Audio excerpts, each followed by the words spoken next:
Just relax.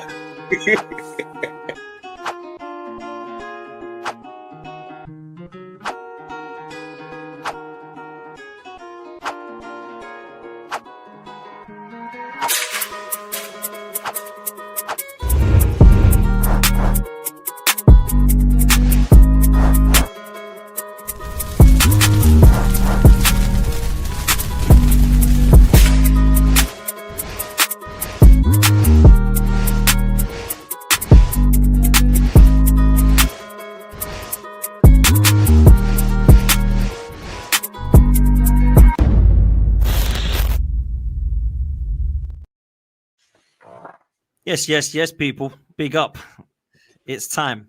The Arsenal roundabout is back. The season has kicked off. 12th man back in the house with you people. So good to see nearly 1,000 of you waiting, which is absolutely insane. Big up to Lee for the raid. Big up to Curtis for the raid as well. Love every time. Curtis has been ranting and raving. I've been watching him. Turkish has done some ranting and raving. And, I always watch them too, as well as the people on this panel, because they're my guys. And I'm like, no one can understand what's happening at Arsenal today. It's been one of those days, so we're going to talk about it. Big up to everyone that's here. Make sure you hit like. Make sure you hit subscribe. Make sure you're following every single one of these people, man. It's really important. We got DJB in the house. We got Kenny Ken back again. We got D from Fanzone TV. Make sure you're showing them free some love. We've got Lee Gunner back, and it's been so long, man. He's been enjoying the summer, and he's here, so I'm looking forward to what he's got to say. And obviously, we've got Stricto. Don't worry, people. Igal is on his way. He's not run away. He's on a Sam's channel. He's scared. He has promised me he's coming over. I think he should be scared, but, it is what it is for what's coming. We're going to be talking about the Eze stuff, the Trossard stuff, and, of course, touch on the Man United game and looking towards Leeds. There's a lot to discuss, a lot to talk about, and there's a lot of difference in opinions tonight, so I imagine it will get very heated. All I say in the chat is, please keep it respectful. Otherwise, the mods will bin you out of here. It's going to be a lit show. Let's all enjoy it. There's 1.4K in the building. Make sure you're showing some love to the sponsors today, which is, of course, OK Jerseys. Links in the description or the live chat. Don't give Cronky your money. Go over to OK Jerseys, yeah? Let's do it. Listen, people, Igal's going to be on very soon. I think it's only fair that I allow DJ and Kenny and Stricto and D some time to talk on what's been going on before Igal jumps on and Lee has some questions. So, Lee, I'm going to ask just to relax a little bit because he knows he's going to get his time. I've got the cigar set in the kitchen, bro. I'm going to get the cigar out when he rage quiz. But, yeah, I'll sit in peace and quiet, Dan, and let the guys talk. Listen, DJ, let me come to you, bro. We might as well do the Eze and Trossard thing together because neither of them make any sense to me, bruv. The Madueke signing, I was told, was going to come in as backup Saka. Saka backup, I should say. And it looks now like Eze isn't going to happen. Rodrigo's a pipe dream. We don't know if there's any left winger coming in. And Trossard signed a new deal. There isn't a new deal. There isn't an extension of a deal. That's just basically a pay rise, which I've never heard in my life happening at any other club. Please try and make some sense of this, DJ, because I ain't got a clue what's going on, bro. Oh, Dan, it's just no one's got a clue what's going on. We was told that when Madueke signed that it wasn't going to affect the rest of our signings. We said that Madueke was not going to have any kind of impact on who we sign. We've been told we had a war chest. When there was no signings made in January, it was like, oh, don't worry, it'll all get done in the summer. Then Berta comes in. And then we get our striker. And then we think, oh, hang on a minute, things are moving in the right direction.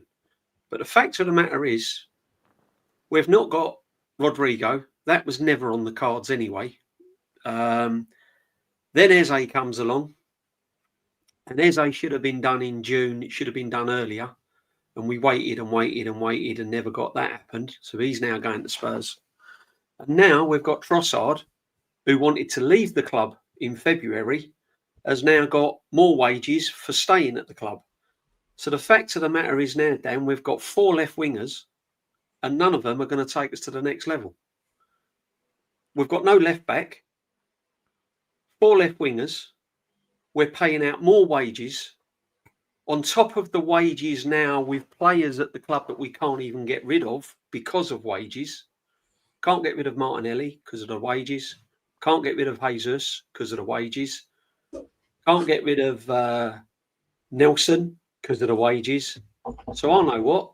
let's give Trossard a pay rise and see if we can get rid of him at 30 years of age in a year's time.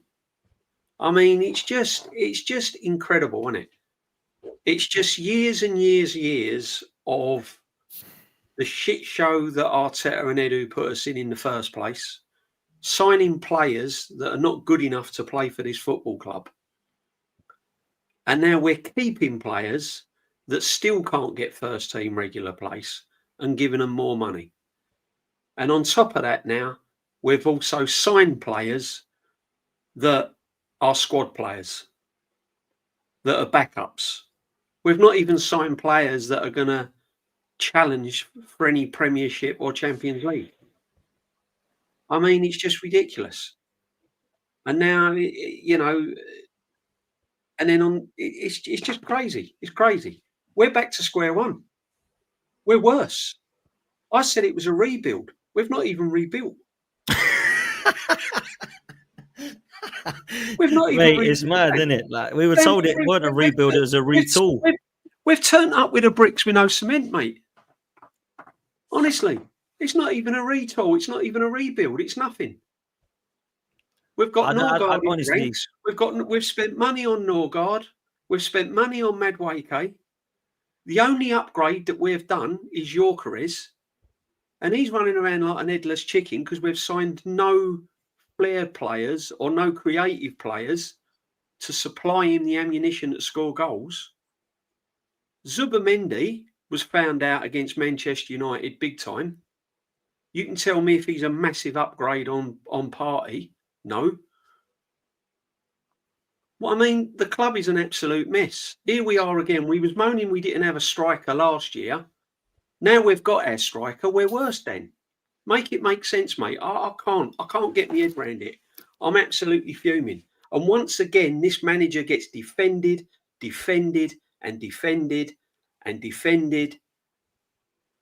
Constant.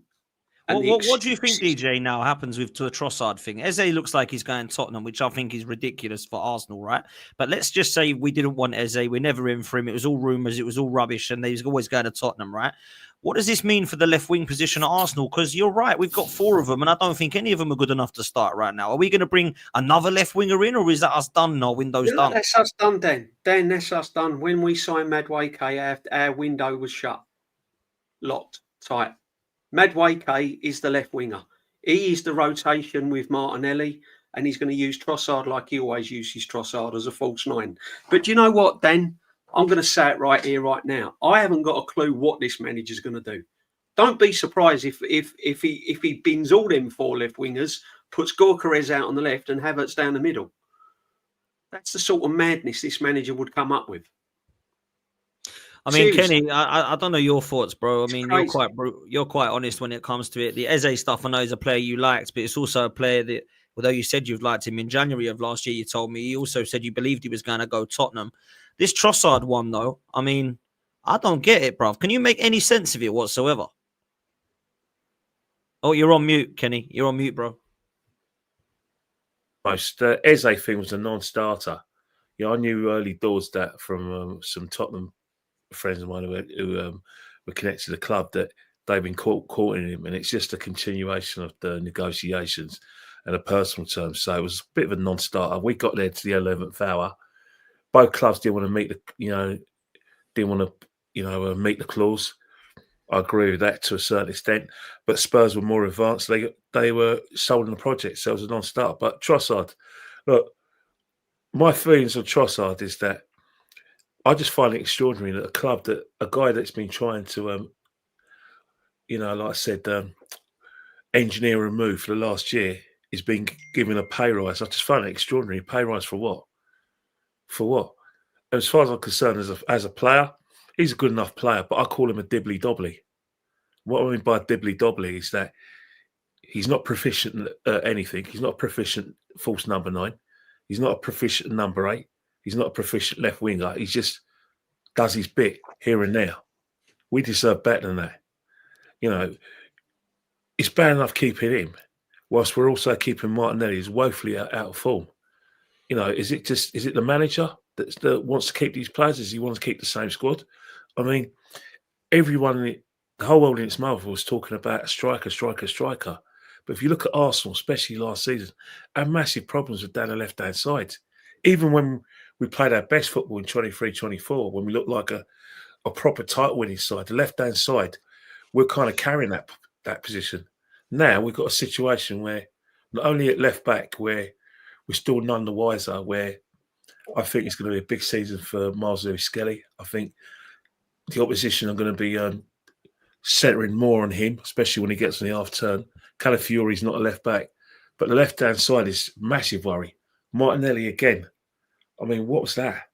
That was just a continuation of his no-shows in pre-season. And then Trossard didn't even get on. And then we got Madueke, who's going to give us a different sort of aspect. But the reason why we didn't get Eze, because we wanted to get a left winger. Well, in about 13 days' time, it's going to be the end of the window. I just feel that that's our squad. So if that's our squad and we don't improve, then I'm going to come to the conclusion, and I hope I'm wrong, that our peak team and our peak time to win the league was 23-24, and we're not going to get any better than that. Because I looked at the Wenger years, the 2007-2008 team, that team should have won the league. After that, it wasn't getting any better. And I feel, with the way I'm looking at this squad right now, and looking at the performances in pre-season, the performance against Man United and some performances last season, I think we reached our peak in 23-24. I'm really concerned because the whole world and its mother looked at that Man United performance, and they complained more about the performance than the actual win. They didn't enjoy the win because they saw what Liverpool and Man City did. They laid down markers. So this is very concerning, because if this is our squad for the rest of the season, a lot of people got up their game. Saka's got up his game. Odegaard's got up his game. We've got to get the best out of Gyökeres. Rice, got to get fully fit again, because I still think we're short. Yeah, I do. I think we're short, D. I can't lie, bruv. And I need to see another couple of players coming in, and I'm fearing that that's not going to happen. This Trossard thing, bro. I mean, I know you try to see, glass half full, and at times I've been accused of seeing glass half empty, and I think that's fair, to be honest. I look at things and try and be real with it. I can't make any sense of this Trossard one, bro. Talk to me. Try and make some understanding for me, because I'm so confused, fam. You know what it is, bro? Like, on a normal day, you know me, like, everyone knows I like to argue against the panel more often than not, and they know what I like to do. But unfortunately, today I'm unable to. Like, I actually don't have any points to argue again. I think with this scenario now that we're in now, Arteta's put his career on the line. You know what I'm saying? He's put his Arsenal career on the line with this summer window, because it actually has to go right. You actually have to prove everyone wrong with these signings.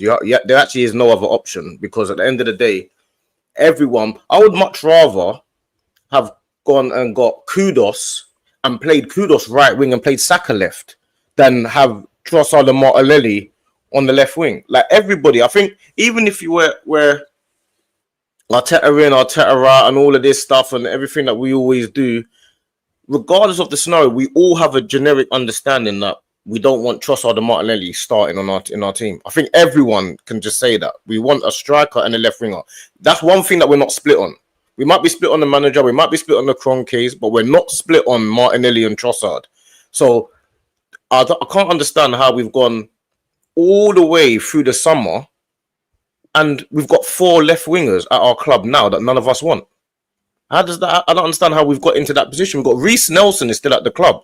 People are not even understanding. Reece Nelson is probably the best left winger still at our club.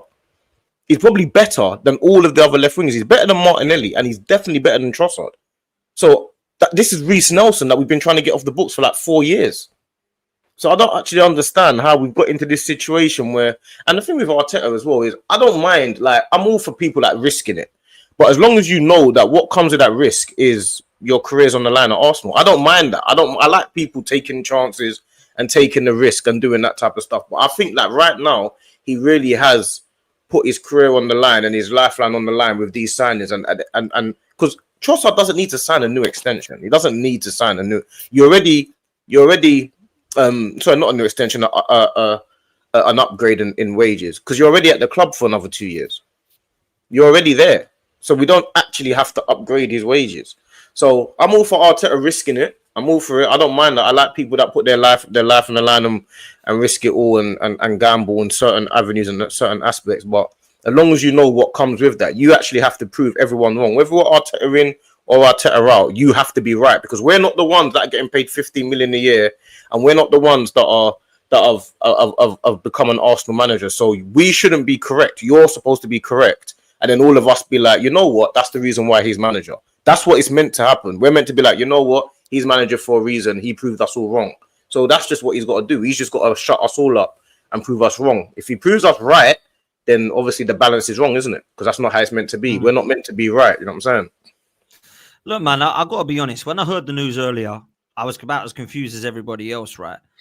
But there was a lot of people saying in the live chat, and I was on my hybrid squad with Sophie, big up to Sophie every time. And I was hearing this could be a positive. This could be something we look at as a positive, and that Trossard staying because actually we're going to be selling Martinelli and getting Rodrigo. Look, I would absolutely love it if that happens, right? But there's ways and means of looking at this. And if I'm honest, it's bad timing, Stricto, because Eze's going to Spurs and Trossard looks like he's staying. Does that now mean Martinelli, Trossard, Saka and Madueke are the four wingers that Arsenal are going to go win the title with, bruv? Or is there more coming in, Stricto? Well, it's a bit depressing, isn't it? But yeah.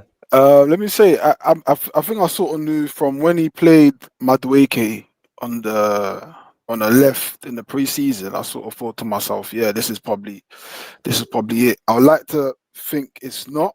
The window's still open. Anything can happen. Players can still come in, and players can still go. Of course, I personally don't think the players we have on that left side are the ones who are going to push us to that next level. However, Trossard, for instance, offers something different. He's like Kenny Ken says, he's a jack of all trades, isn't it? Like, he's really master of none. Do you know what I'm saying? But the odd occasion, he will spring something out of the blue, and I think a player like that you do need in your squad. And it's not a contract extension. It's just, you know, they've just offered him more money to stay out his contract. All I can say is the window's still open. Of course, I know what Arsenal are like. You know, this is probably it, innit? But I like to hope that it's not, because there is still a lot of work to do. And I think what hurts me the most is to see someone who's a boyhood Arsenal fan, someone who's actually played for the club already, who has then gone on to play for QPR and has been exceptional, gone to Crystal Palace and has been exceptional, and he looks like, you know, sort of what we need. And yeah, he's going to Spurs. And I think for me, that's probably more the annoyance more than what we've got at the moment, is the fact you're letting someone who I don't think needs any push to come to Arsenal. Do you know what I'm saying? But whatever the reason is why he's not coming, I couldn't tell you. But all I can say is the window's still open, bro, and just have to see what I go on for until then. We have to, man. I'm waiting now for this window to be saved, because at the moment it's not looking too great, if I'm honest with you. But look, Igal always tells me to calm down, tells me, you know, on the WhatsApps to, you know, just relax, wait until Leeds when we smash 4 past them, was what you told me the other day, Igal. Don't get too, you know, upset on the Man United performance. So, you know, I always listen to you, bruv. And, you know, I need to get some understanding from you. I know that the panel got some questions for you. I've certainly got a question for you about the Eze and Trossard situation. And today I see this. I say, what are your thoughts though about Eze and the whole Tottenham situation? Because it seems like he's agreed to join Tottenham. I'm waiting. I'm sitting back. I don't think he's a Tottenham player by the end of the window. You think he goes to Tottenham, or you think he comes to Arsenal? I think Tottenham pay for his hotel to come to the Emirates.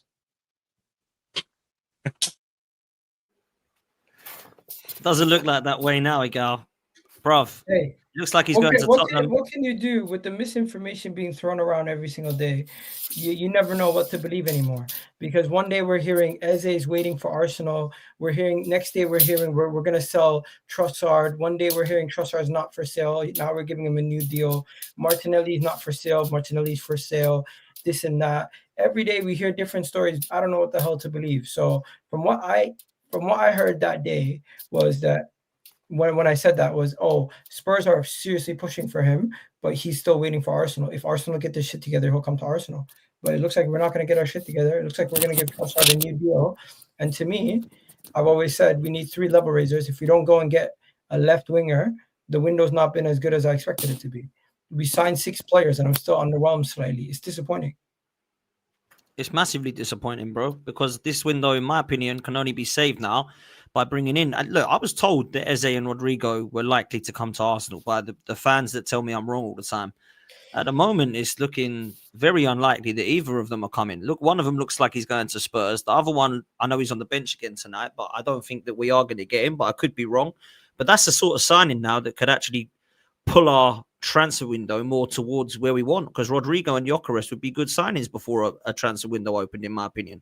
But if we don't get them, I'm looking at it now thinking, have we actually improved massively other than Gyökeres? Because Liverpool and Manchester City, I mean, I thought Manchester City looked... Zubimendi is an upgrade on Partey. Let's not forget that. Say that again? Zubimendi is an upgrade on Partey. Let's not forget that. I need to see more on Zubimendi to know if he's an upgrade on Thomas Partey. Have you watched Thomas Partey more than Zubimendi? No. Huh? I've watched more Partey, obviously. Yeah. That's what I'm saying. Oh, so right. Okay. So obviously I've not watched Zubimendi more than I've watched Thomas Partey. I watch Arsenal every week. Obviously I don't watch Sociedad every week. But you think Zubimendi's better from seeing a few games than after watching Partey for 4 years? Yeah, because I thought Thomas Partey was actually extremely overrated defensively. And we're gonna see... No, come on, Igal, don't do that. Well, you love Thomas Partey. If he was overrated defensively. Yeah, I think. Why was he played at right back then? Why was he trusted at right back then by Arteta if he was overrated defensively? I think that was stupid because that when he was playing right back, okay. Yeah, you think Zubimendi is better defensively than Thomas Partey? I don't want to keep bringing Partey up because of the obvious, but defensively, I would say he's better than Zubimendi. No, I lie. No, Zubimendi is better positionally. Thomas Partey was one of those guys who would track back, look like he's doing the hard work, but then always do that lazy run when he's beat. We know we see it. You guys want to act like Thomas Partey was better than he actually was. Yeah, I always said that guy was overrated. Yeah. The only thing about it is Tom Partey. Me personally, Partey was my guy. I thought he was as good as anyone in that position. That's me personally. I've rated him higher than most people have. So I was a Partey, like a big fan of his playing style, obviously. So I don't really think there's many in the world better than him. Let alone, I think Zubimendi, we have got to take time to see how it works, and it's been a couple games. He had a couple good games. He didn't really play that well against Man United. I think he got a bit drowned out against Man United. He didn't control the game, so that's what his aim is, to control the game. But he's obviously more robust and gets around the pitch a lot more. But I don't think we can judge it yet because Partey, we know what he does, and we wouldn't have had that type of game if Partey was playing against Man United. That's for certain. But yeah, we're in a bad spot right now, man. Like, unfortunately, I like arguing with these lot, but I can't argue today. I'm trying to find something to argue. I need a point to argue. Someone needs to say something so I can argue with them. It might be a good segue then. Guns, you've been quiet and you're on mute, bro. Oh, there you go. You're unmuted now. I'll let you have the mic. I don't know where you want to start, brother. It's a mess right now. Well, I want to start asking. I've got 25 questions for Igal. Yeah, based off of his own takes. 25 questions. First one, how many Sociedad and Spain games did you watch Zubimendi play? How many Sociedad and Spain games did I watch Zubimendi play? Yeah. You know me, Lee. I can't count how many games I've watched. You can't count? No, I said I can't count how many games I've watched a player off the top of my head. Okay, so roughly. Give me a rough figure, and surely you must remember some of the teams he's played against, right? Obviously, you watched the Euros final when he came on at half-time. Yeah. Last year, Man United played twice. Man United, you probably watched that when they got banged and he got run ragged all round midfield. Yeah, and they got slapped. Anyone else? What's your point, Lee? Well, I'm asking you a question. No. You haven't answered it. I don't have a rough figure for you if that's what you're asking. So basically, you ain't watched him. Okay, cool. No. I never said I haven't watched him. I'm just not going to give you a rough estimate. Why? Because that could change. Or maybe it was actually. Well, it's going to change now because you're going to watch him every week. So surely you know, yeah. If you know that you've watched Zubimendi and he's better positionally, defensively, so on and so forth, yeah, than Thomas Partey, who you've watched day in, day out, week in, week out for 4 years, 5 years at our football club, surely you must know roughly how many times you've watched Zubimendi. A rough ballpark. I'm not going to hold you to the figure, but you watched him against Spain, against England in the Euros final, and let's say you watched both the legs against Man United. So there's 3 games. Anyone else? I've also spent over 4 hours just watching him on Y Scout too. So let's not. Oh, okay. So Don Gal. Okay, cool. So you watched him on Y Scout, and based off of Y Scout, you've decided and deduced from that he's better defensively and positionally than Thomas Partey. At this point of his career, yeah. Okay, let me tell you right now, I've watched him about 60 times. Yeah, and everything I said about this guy when we were linked to him, when we were signing him, and you can bring up that tweet where I said he's going Barca and all that crap. You said this manager would win the league. It's 6 years deep, he still ain't. Yeah, you also said Eze's coming, Rodrigo's coming, they still ain't. Yeah, but anyway, we all have stinkers. Fantastic. It's a prediction. However, fact-based evidence is I've watched the guy week in, week out, yeah, and watched him over 60 times. And everything I said about this guy when we were linked to him, signed him, and when he's played, happened against Man United. Put him under pressure on the edge of his box, facing his own goal, he folds. He's not Mesut Ozil with his line-breaking passes, because line-breaking passes, you can give the ball to him on the edge of the box from the goalkeeper. He can turn around and the striker's there. Now he passes it out to the right back, who's further forward as the winger's coming in. He passes it through the gap. That's a line-breaking pass. If you watch all of his passes for Sociedad, V-shaped, out to the wing. You, man, have made out this guy's Rodri, bruv, and he's going to do these mad balls, and he's going to be threading the ball through the lines like Mesut Ozil. No. Stop waffling. Same with Mosquera. How many times you watched Mosquera? Oh, you haven't. Sorry, my bad. Okay, cool. Once again, same situation. So you haven't watched Mosquera? No, okay, cool. I know people who've watched him live that have also told me exactly how he plays and what a wonderful player. Tell me how he plays from what they've told you. From what they told me, he's an aggressive center back who also has the ball playing ability because he's Spanish and he grew up in Spain. He's quite tall. He still needs to figure out a little bit more with his how to play with his physicality, with his height and everything. But overall, he's still a very good ball playing center back who can play both on the left and on the right. Okay, well, I'll say exactly what he is. And also play right back if needed. Do you know why he played right back, and do you know why he played on the left? Do you know what formations Valencia played last season? Do you know where he played in the defense? Because you have Y Scout, right? You tell me. Well, no, you watch Y Scout, so you tell me. You've been told by your friends, so you tell me what you think it is, and then I'll tell you what it is. At times, did they not play a back three? They've played a back three. Where did he play? You tell me. You tell me, because I'm not looking at lineups. I'm watching left side centre back. Left-sided centre back, but this is the right-sided Saliba cover, yeah? Okay, cool. Do you know why he played left-sided centre back in a back four? Yeah, and do you know why he played? Yeah, Google it. I can see you Googling it right now. Yeah, you can't fool me, bruv. Yeah, and you've had 2 months of getting away with this shit. Yeah, I've had Gunner, what's wrong with you? What's wrong with Gunner? No, we're only on question 2, bruv. No, real talk here, because I've seen these people chatting rubbish all summer, yeah, and I've just allowed it because I've been chilling. Right? He played in a back three, a back four. He's played at right back. Who's the other right back? Quick, Google it. I'll tell you who the other right back was. Max Aarons. Max Aarons was dog shit at Valencia. I don't even know if he's still there. They sacked their manager when they were bottom of the league. Do you know why they were bottom of the league? Because they can't fucking defend. Do you know why? Because Mosquera's rash. He's always out of position and his pace saves him every now and again. But then when his pace don't save him, he gives away free kicks and penalties. Yeah, he played right back because Max Aaron was dropping biblical stinkers. He played left centre back and left in a free of the centre backs because Diakabi was injured all season.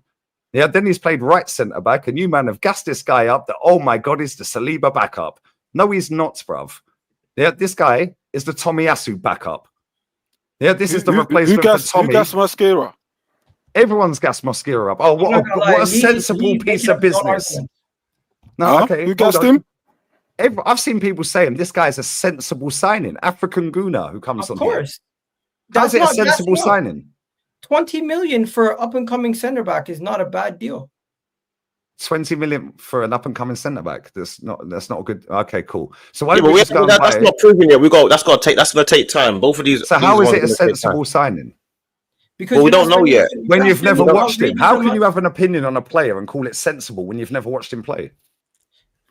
Okay, Lee. Thank you. So that's the second one done. Let's go to the other questions. 1 second. Cool, because They're you're talking about 0 out value of for 2 right money, now. Lee, when people talk about sensible signings, they're talking about value for money. Value They're for money talking is about- Martinelli value for money. 6 million. Martinelli came 180 in for 6 grand a million. That was week. good deal at the time. 180 grand a week. No, how much he came into the club for? No. 7 million. Hold That was a good deal. on. Look at the whole deal from when he came here to now and why we can't get rid of the guy. Because he's on 180 grand a week and has been for years. Yeah. So was that a sensible sign at the time? Yes, it was 6 million. Yeah, and he was on next to no wages. Unai Emery got him scoring 10 goals in 12 games. This idiot turns up, turns him into a touchline winger from a striker, which he is, by the way. Yeah, he does a knee surgery. Yeah, now he scores one good season, 15 goals, falls off a cliff ever since. But we've got all these puppet journalists that are content creators, not journos. They're sitting there saying, well, even though he's been fit for 6 months and sat on the bench, we're turning him into a striker. Chris Wheatley, James Benge, Charlie Boy Watts, all of them said that, and they were posting out CCTV footage, from London Colney training ground of him slapping screamers as a striker in training. We never see him for 6 months. He was on the bench. Cool. Let's go to the other questions I want to ask you. Yeah, trust me, you're going to. We can't do 25. We can't do 25 of these, bro. Well, we can. And I am. We're on 2.5. Okay, cool. Arteta's a top 5 manager in the world, based on what? Based on my opinion, I could have named 5 more better than him at the time. Okay, so Hansi Flick, is he better? That's your opinion, right? Go ahead. Well, I'm asking you. Name the managers you think are better. Well, Jose's better than him still. No, he's not. Ancelotti's better than him still. No, he's not. Well, he won 2 trophies last season, mate. So yes, he is. He Glasner's better than him. Eddie Howe's better than him. I've not even gone to the big guns yet. I've not even gone to the big guns yet. Arne Slot's better than him. Sure. Pep's better than him. Sure. Simeone's better than him. No, he's not. Luis Enrique's better than him. Shall I carry on? Al Ali's manager, Mateus Gisele's better than him. Who? Exactly. Thank you. Let's carry on because we don't want this to go on forever. All right. Let's go to the next question. In Berta and Arteta, I trust. Your tweet. Yeah. Cool. What are you basing that on? I was trusting them to get the window sorted. Did you go too early, Igal? No, I think they did. I think they did well at So the you time. still trust them, yeah? Even though I they're think giving they did well at the Trossard time. They signed 6 money. players. They Okay, signed cool. 6 players. By the Cool. way, Berta just walked in the building. I'm not blaming him for anything this window. Fantastic. Cool. Clip that. 33 minutes, 9 seconds. All right. Make sure you clip that, guys. Email me it. All right. Arteta is better than Wenger because Wenger went 9 years with no trophy. No, that's not what I said. The conversation was around Arsene Wenger at his worst versus Arteta at his best. And I just simply said, you cannot sit here and tell me Arsene Wenger at his worst at the end of his time is better than Arteta. Thank you. Well, I'm now going to tell you how he is because the last 5 years of Arsene Wenger, we won 3 FA Cups. We finished second, fourth, third,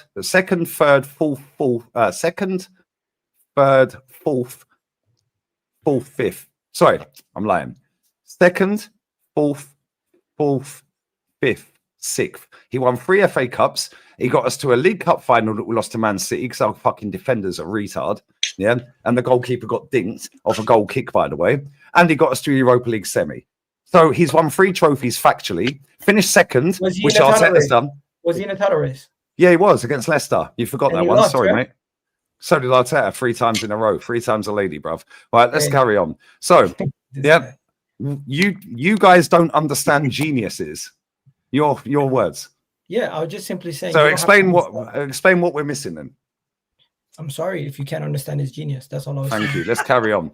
Rodrigo and Eze are definitely coming to Arsenal. I'm being an optimistic fan. Fantastic. Cool. Carry on. Yeah, we'll rifle through these real quick. Spurs are paying. We played that clip. Spurs are paying for Eze's hotel. Did he stay in the presidential suite? Did he stay in the executive suite? Was he in the single bed, the double king size, the double queen size? Like, what are we doing here? At that one, man. Yeah. Was he staying in a hostel? Like, what's happening here? Right, carry on. Yeah. Current Wenger wouldn't win this league with £1 billion spent. Your words. No, I just said I don't know. I never said that. You don't know if Wenger would win the league with £1 billion.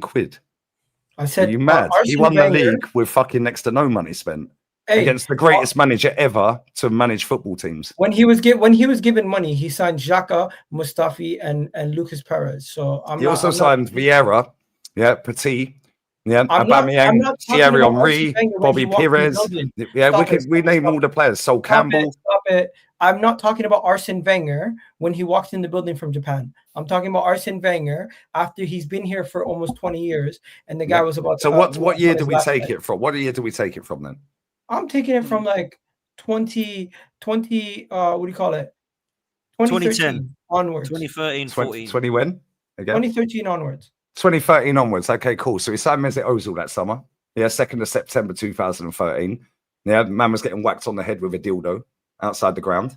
Yeah, we then signed Alexis Sanchez. He signed Aubameyang. Yeah, we could carry on, by the way. And you're talking about, oh, yeah, he wouldn't be able to win the league with £1 billion. Oh, I don't know if he could win it. Look at the players he was signing. Yes, he's had duds. Let's not forget this manager's had duds. Yeah, what's Fabio Vieira doing, bro? Because he cost the same as Tijani Reinders, brother. Yeah, what is Runnerson doing right now? What is Ramsdale doing right now? Why are you talking about Runnerson? No, because you're mentioning all the duds that this manager signed from then onwards. I never mentioned anything. I just simply said, I don't know. Give Arsene Wenger the money. You gave me a year. You gave me a year, 2013. Yeah, because you said about duds. This guy's had more duds in a shorter space of time than Wenger did in his first 6 years and his last 6 years. We signed the Aubameyang, mate. You're completely off. The whole point was around Wolfie sitting there and saying, Arsene Wenger at his worst is still better than Arteta. Well, he is. He won 3 trophies in his last 5 years. I'm like, I'm not talking about a 5-year span. I'm not talking about a 3-year span. I'm simply talking about Arsene Wenger at the end of his time. Was so we're taking the same span that Arteta's had. Was not the manager who's going to get you results in today's football. He was fantastic. Let's carry on. Cool. Well, he won three trophies. He won 3 trophies in his last 5 years. Got us to a final that we lost, and got us to a European semi-final.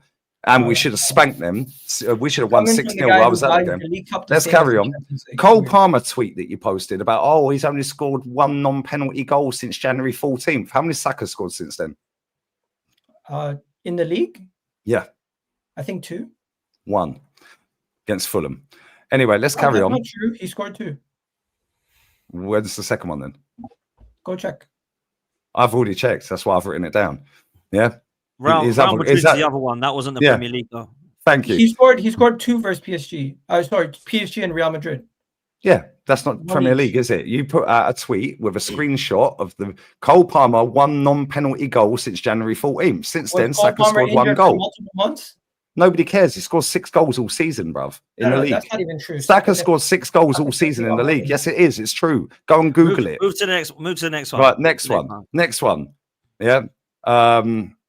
Where are we? The captaincy will be disrupting the dressing room if we take it off of Odegaard. Why? Doesn't make sense to take the captaincy. Okay, cool. Let's carry on. Old school fans need to move with the times. It's about processes. Dan, just let me rifle through. Dan, you got to keep your laughter in, Dan. You're not meant to laugh out loud, bro. Here's words, by the way.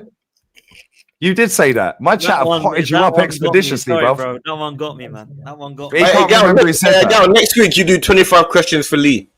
Yeah, cool. Yeah, because he ain't got 25 stupid takes like this. Yeah, let's carry on. Noni isn't for the left wing. What did I tell everybody when we signed him? Yeah, Charlie Boy Watts posted out, I don't understand why we're signing Madueke. It seems like a bit of a random signing, blah, blah, blah. Yeah, when we've already got Saka here. Yeah, and Saka's going to play all the games. I quote tweeted that, and I said, he's here to play left wing. And where did he play? Oh, he played left wing. Thank you very much. Cool. But you said he's not here for left wing. Fantastic. I will never understand fans who want to be more like critics than supporters. Your words. Why? Yeah. Can you not critique your club when they're doing fuck all? Yeah, but if you're gonna just sit here and yell, scream, and be angry every day, then I'm not yelling. I'm chilling. I'm laughing my bollocks off. No, but I see more people getting upset. If football causes you misery, you shouldn't watch it. Okay, fantastic. Well, if football is your release from day-to-day life, then that's not what the game is set up for, mate. It's a sport. The game's to win. Yeah. Anyway, let's carry on. Top 4: Arsenal, Chelsea, Liverpool, City. Your prediction, yeah? Yeah. Okay. What do you base Arsenal, Chelsea, Liverpool, City on? At the time, I'm looking at it. I'm saying to myself, I think Man City have a lot of problems to solve. Chelsea, I'm looking They've at signed 10 players since January, but carry on. Fairs. And then I'm looking at Chelsea off the back of the Club World Cup, looking like they're looking very solid. I was like, maybe they can make a jump. I'm nearly done. I'm thinking Liverpool slightly take a dip off the back of last season with a bunch of player changeover in the attack and in the defense. And what about Liverpool? Liverpool, like I just said Liverpool Yeah. have changed a lot of players in their attacking third and in the defensive third, so that could cause a lot of disruption. And I was thinking they would drop down. They would drop down a little bit. Cool. Next one. I've only got a few left down there. Reinders ain't that good defensively. Yeah, I think Reinders is going to get caught out defensively. Cool. How many games did you watch Reinders last season? Once again, I don't watch enough AC Milan. Okay, so how do you know that then? How do you move on? Not enough. Cool. Let's carry on. 1 second. I'm looking at the underlying numbers and I'm getting information. Oh, so you're looking at numbers. Thank you. Let's move on. Let's move on. Information from people who watch AC Milan telling me, he might be good in the box, but when facing teams that can go at you. Okay, we've done the Noni Saka backup one. I'll put that in there. Zubi better than Pi. We've done that. You just want to quickly move over when you. No, we'll move on then. No, because Dan wants to move on to the red, and I don't want to take over the whole show. But I've got about 4 questions left, and that's it, and I'm done. I'll shut the fuck up. Yeah, we've done this. Zubi's better than Party. We've already explained that one. Okay, City has no defensive depth, and you don't rate any of their wingers. Who? City. Your words. Yeah, I didn't rate their defense. They got no defensive depth. I still don't rate their defense. Perfect. No reason not to finish above him. Cool. Let's go. Wish that Arsenal had ex-players who were more positive, like Liverpool and Chelsea's ex-players. Facts. Okay, cool. Well, why are Chelsea and Liverpool's ex-players positive? Oh, hello. Because they keep fucking winning, mate. No, even when they're in the trouble, you've still seen guys like Joe Cole on BT Sports saying nothing but positive things. Joe Cole compared one of our players to Leo Messi, bruv. Do me a favour. Yeah, let's get out of here. Moaning about the referee for the Leeds game. Jared Gillett. What did I say? You posted it. What did I say? I don't know. So why? You tell me. You tell me. You tell me. I'll flip that on you. You tell me. How am I moaning if you don't even know what I said? Why are you even mentioning the referee? Who cares? Because he's the referee for the. How does that stop us scoring a goal? It doesn't. Thank you. Perfect. No, but what did I say? What did I say? I haven't looked at that tweet, bruv. My chat was telling my chat are elite, bruv. Yeah, you're mentioning something without even knowing what the hell you're talking about. So why would you mention a referee for a game that ain't even taken place yet when we're playing Liverpool and apparently he's a Liverpool fan? Yeah, and we're playing Liverpool next. Why would you even mention it? Because you're building a narrative like all of you. Actually, not allowed to referee Liverpool and Everton games, and I think it's odd. I think it's odd that the referee. I think it's odd that a referee would ref a game against a team that. Well, a referee that's a Premier League ref in a Premier League team in the Premier League. I really do think it's odd that a Liverpool so it's a conspiracy, right? Liverpool fan referee would have a game where a team is going to be facing Liverpool in a week's time. It just doesn't make sense. Oh wow, that makes no sense. Okay, they really should avoid that type of controversy as a refereeing organization. They shouldn't have. If I speak, I'm in big trouble, was what you said. If I speak, this can cause. If I speak, I'm in big trouble. It can't cause no problems. The problem is people like you will cause the big problems, and they don't give a fuck. Anyway, 2 more to go. Yeah, 2 more to go. Couple more to go. Because you know it's bullshit. Okay, go on then, because I've got 3 more to go, and everyone else has shut up and listened. Go ahead. You got a lot of bullshit. No, you say what? It ain't bullshit. It's your words, and I'm using your words on you, and you've got nothing to say. You're just saying things without even knowing. No, these are your quotes. This is what you've said all summer. No, this is other. Yes, it is. Go ahead. You've just admitted, I said that because of this. Oh, I did that because of that. These are your words. No, cool. Go ahead. Not signing Eze isn't the end of the world.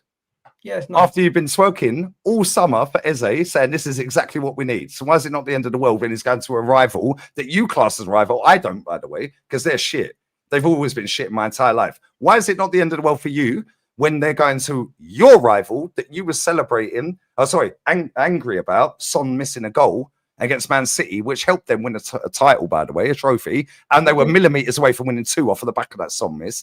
So you said you wouldn't support the Canadians against the Maple Leafs, but you were supporting Tottenham against Arsenal. Your words on this very show, last season, your words, but you were supporting Son going clean through and cried when he didn't score. Off of the back of that, they were that close to winning 2 trophies. So why is it, after you wanted this guy that we all rate, everyone rates him, why is it not the end of the world after you rate him so highly that he's going to the rival then? Because it wasn't the end of the world when Zubimendi stayed at Sociedad and Liverpool didn't get him. They still won the league. We can still win the league without Eze. Simple. Okay, cool. Fantastic. Arteta enjoyed putting Tony Adams in his place by naming Odegaard as his captain again. Your words. When did I say that? Your words. I've never said that. He enjoyed putting Adams in his place. Your words. I've never said that. Okay, cool. We'll forget that one then, because whatever. I'll find the clip. I'm not doing it now. If he doesn't win the league or the champs, he has to go. And then you changed it to he has to challenge for the league and the champs. That's the last question. When did I say that? Some of your stuff it needs no, to hey, my chat is 30, bro, because you've been fucking some of these guys the are whole making time. shit up. Some of these guys are making shit up. Cool. Okay. Fantastic. Look, I'll shut up now, Dan. that was a Well, great. Anyways, No. 1 second. 1 second. He's rage quitting. 1 second. Lee, what do you think of the game on the weekend? Shit. Yeah. Goalkeeper man of the match. Shock. Defender scores a goal. Shock. Attacking is toothless again. I think shock. I think he got my have something. Yeah. I think he might. I think he might have something. Manager subs were like for Hey, like. well, carefully. I think he got my have something. I think he's winding up. I think he's. Let him finish. Let him finish. I think he might have a little bow and arrow. I think he might have. He's pulling back the artery. He's pulling it back. Igal, relax, brother. I've got this. Yeah, this guy can't cook me, bruv. I'm trying to get involved. I need to get involved, man. Nah, bro. 1 second. Real 1 second. talk. Let him go. Real Let him talk. go. Real talk. Yeah. So you're I not don't happy give a we won? fuck. I couldn't give a fuck because we ain't winning the league. I already know this, yeah? All right. Obviously, I want Arsenal to win football matches, but ultimately, the aim is to win trophies. And we beat Real Madrid in a quarter-final. We didn't win the champs. Nobody cares. We slapped Man City 5-1. Didn't win the league. Nobody cares. He's now going to pull up a clip from 9 years Cue ago. the video. Cue the video. Cue the video, because that was 9 years ago. Go for it. Cue the video. You Go for changed, it. man. You changed. Support the club, not a manager, not an individual. I get it. I get why people want to question decisions. But when you win a football match, what the fuck is your life? Seriously. Come on, man. We've won the game. And our job this season was to get in the top 4. We're well on course to do that. If we win all of our games, we finish 4th. End of debate. End of story. It's as simple as that. We finish 4th if we win our games. So, come on. Let's get behind the boys. I said it in my preview. Again, Maitland-Niles. He was playing... Lee, you need to take your own advice. Look at this. I get why people want to question decisions, but when you win a football match, what the fuck is your life? Seriously. You need to take your own advice, bro. Okay, number 1, can you tell me what year that was? I don't know. You can't. Thank you very much. Number 2, can you tell me who the manager of the club was at that point? It was Arsene Wenger, no? No, it weren't. No, Thank you. It's quite a funny clip, though. It's quite a funny clip, though. It's a funny clip because these dickheads, yeah, they fucking chat shit. Yeah, the sarcasm they can't see anyway, right? Because the season before, yeah, we got 1 away win. Yeah, 1 away win. And I think, I don't know if it says it in that clip. Yeah, but it says, our job's to back the boy. Yeah, because you were telling me when I was protesting with Kenny and everyone else outside the ground to get Wenger out, just back the team, back the boys. You man are so dumb, it is crazy. Yeah, get top 4. That's all you kept telling me Wenger could do. So when it was Unai Emery, I was so sarcastic. And you don't even know my sarcasm because I say it with a straight face. Yeah, so you can chat as much as you want. No, that wasn't sarcasm. That was passion. Okay, it's not sarcasm. 90 minutes. So what's 90-minute screamer? Someone said it was a 90-minute Tony Yeboah. Yeah, let me bring this back. Let me bring this back, man. Igal and Lee, like this. That was a great. That was great. You gave Dan clips for about a month. Well, that was mad. I need to spat that Absolute out. mad. Big up to you all, man. Big up to you both. It's all No good. clean It's all love. sheet, man. The clean sheet And, bonus is gone. Yeah, clean sheet. No clean sheet now. 25-1, man. Like VAR's checked still it. they're saying, yeah. Look, it's there's a lot going on today. There's a lot of debate, man, and I want to bring Stricto in, man, because normally when I speak to Stricto, you know, it brings you back to think, come on, we can still have some hope. Same with Igal and D, to be fair, but Stricto, I'm struggling today, bruv. I'm a little bit deflated. How can we get ourselves back up without the obvious of beating Leeds? Window's still open, 2 weeks left. Do you expect Arsenal to react to this kind of news about Eze and reason that Trossard has signed? Are we going to pull off a madness and go and get a Rodrigo, or is it going to be job done, bruv? What are you telling me? Yeah, bro. Like I said, man, I'm hopeful, but that's all it is just hope. There's no real facts, no evidence that I can use to fight to actually back up that hope. Do you understand? But do you know what? Yeah, we just beat Man United. Do you know what I mean? I'm trying to use that as a coping mechanism right now. But you know, hopefully, listen. What did you make of that, Stricto? Were you cool with it or what? What the game?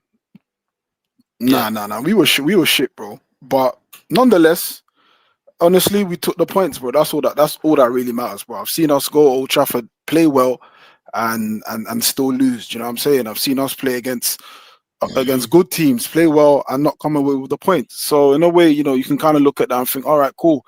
That was a resilient performance. It was a defensive performance.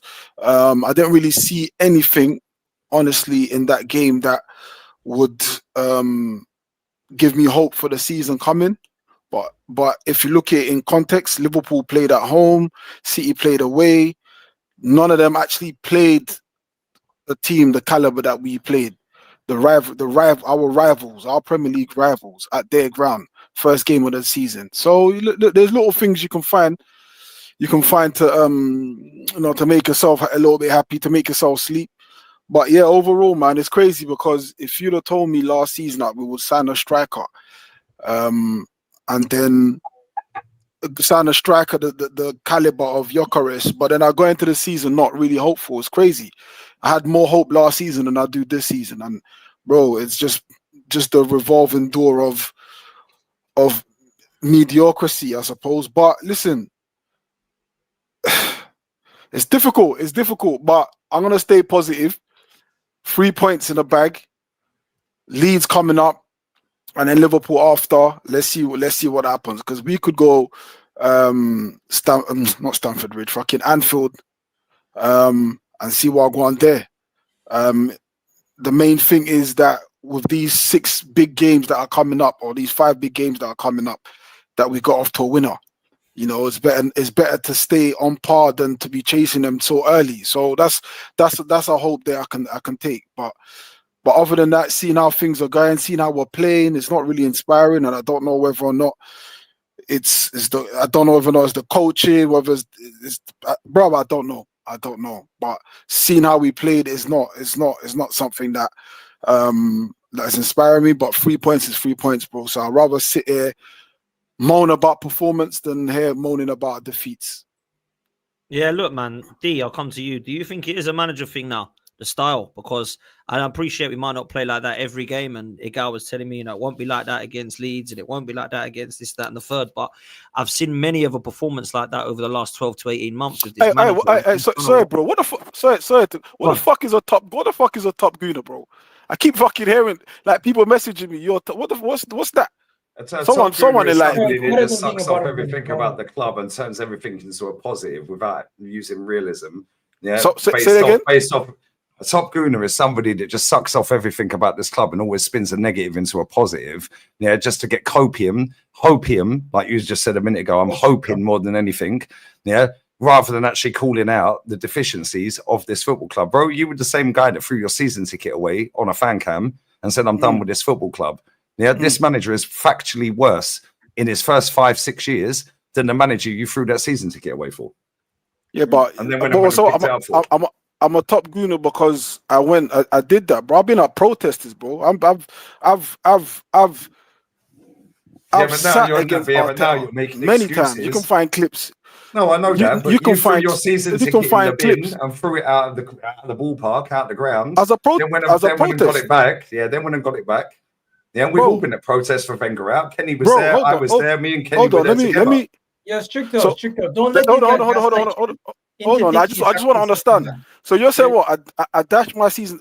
Go on. Let me hear what you're saying. Lee. You dashed your season ticket. These guys. Hold on, Igal. Go on. You dashed your season ticket, and then you were going games again. Go on, Lee. Yeah. So what was the point in dashing the season ticket? Because if you felt that strongly about protesting, your words, protest, cool, you'd turn your season ticket back in and say, fuck this club, I'm done with it. But now your answer a B, but somebody else to get my ticket. Cool, but you've done your bit. No, hold on a second. But you know how the season ticket thing works though, right? Yeah, I know how it works. You ain't getting it back for years. Right. And but now, if you're so protesting, hold on. You've done your bit and gave it back in. You're saying, what you're saying is, right, I protested for my season ticket, and how does that work? What I'm saying is, you know how the season, you've already paid for the season ticket. I already paid for my season ticket. Yeah. Immediately after I dashed my season ticket, I think a week or so after that, what happened? Emery gone. Now I'm not saying that was because I dashed my season ticket, but that did get a lot of numbers. That did get a lot of traction. And that's what it's about. Hold on a sec. I got Sky Sports hitting me up saying, "Oh, we've seen your ticket. Do you reckon you could do an interview because we believe, the club don't want fans to turn in their season tickets X, Y, and Z." Like, bro, I did my bit. All of this stuff that you lot are trying to spin, I don't really understand. No, but you asked me a direct question. I'll give you a direct answer. You threw your season ticket I asked you because you were protesting against Unai, yeah? Right.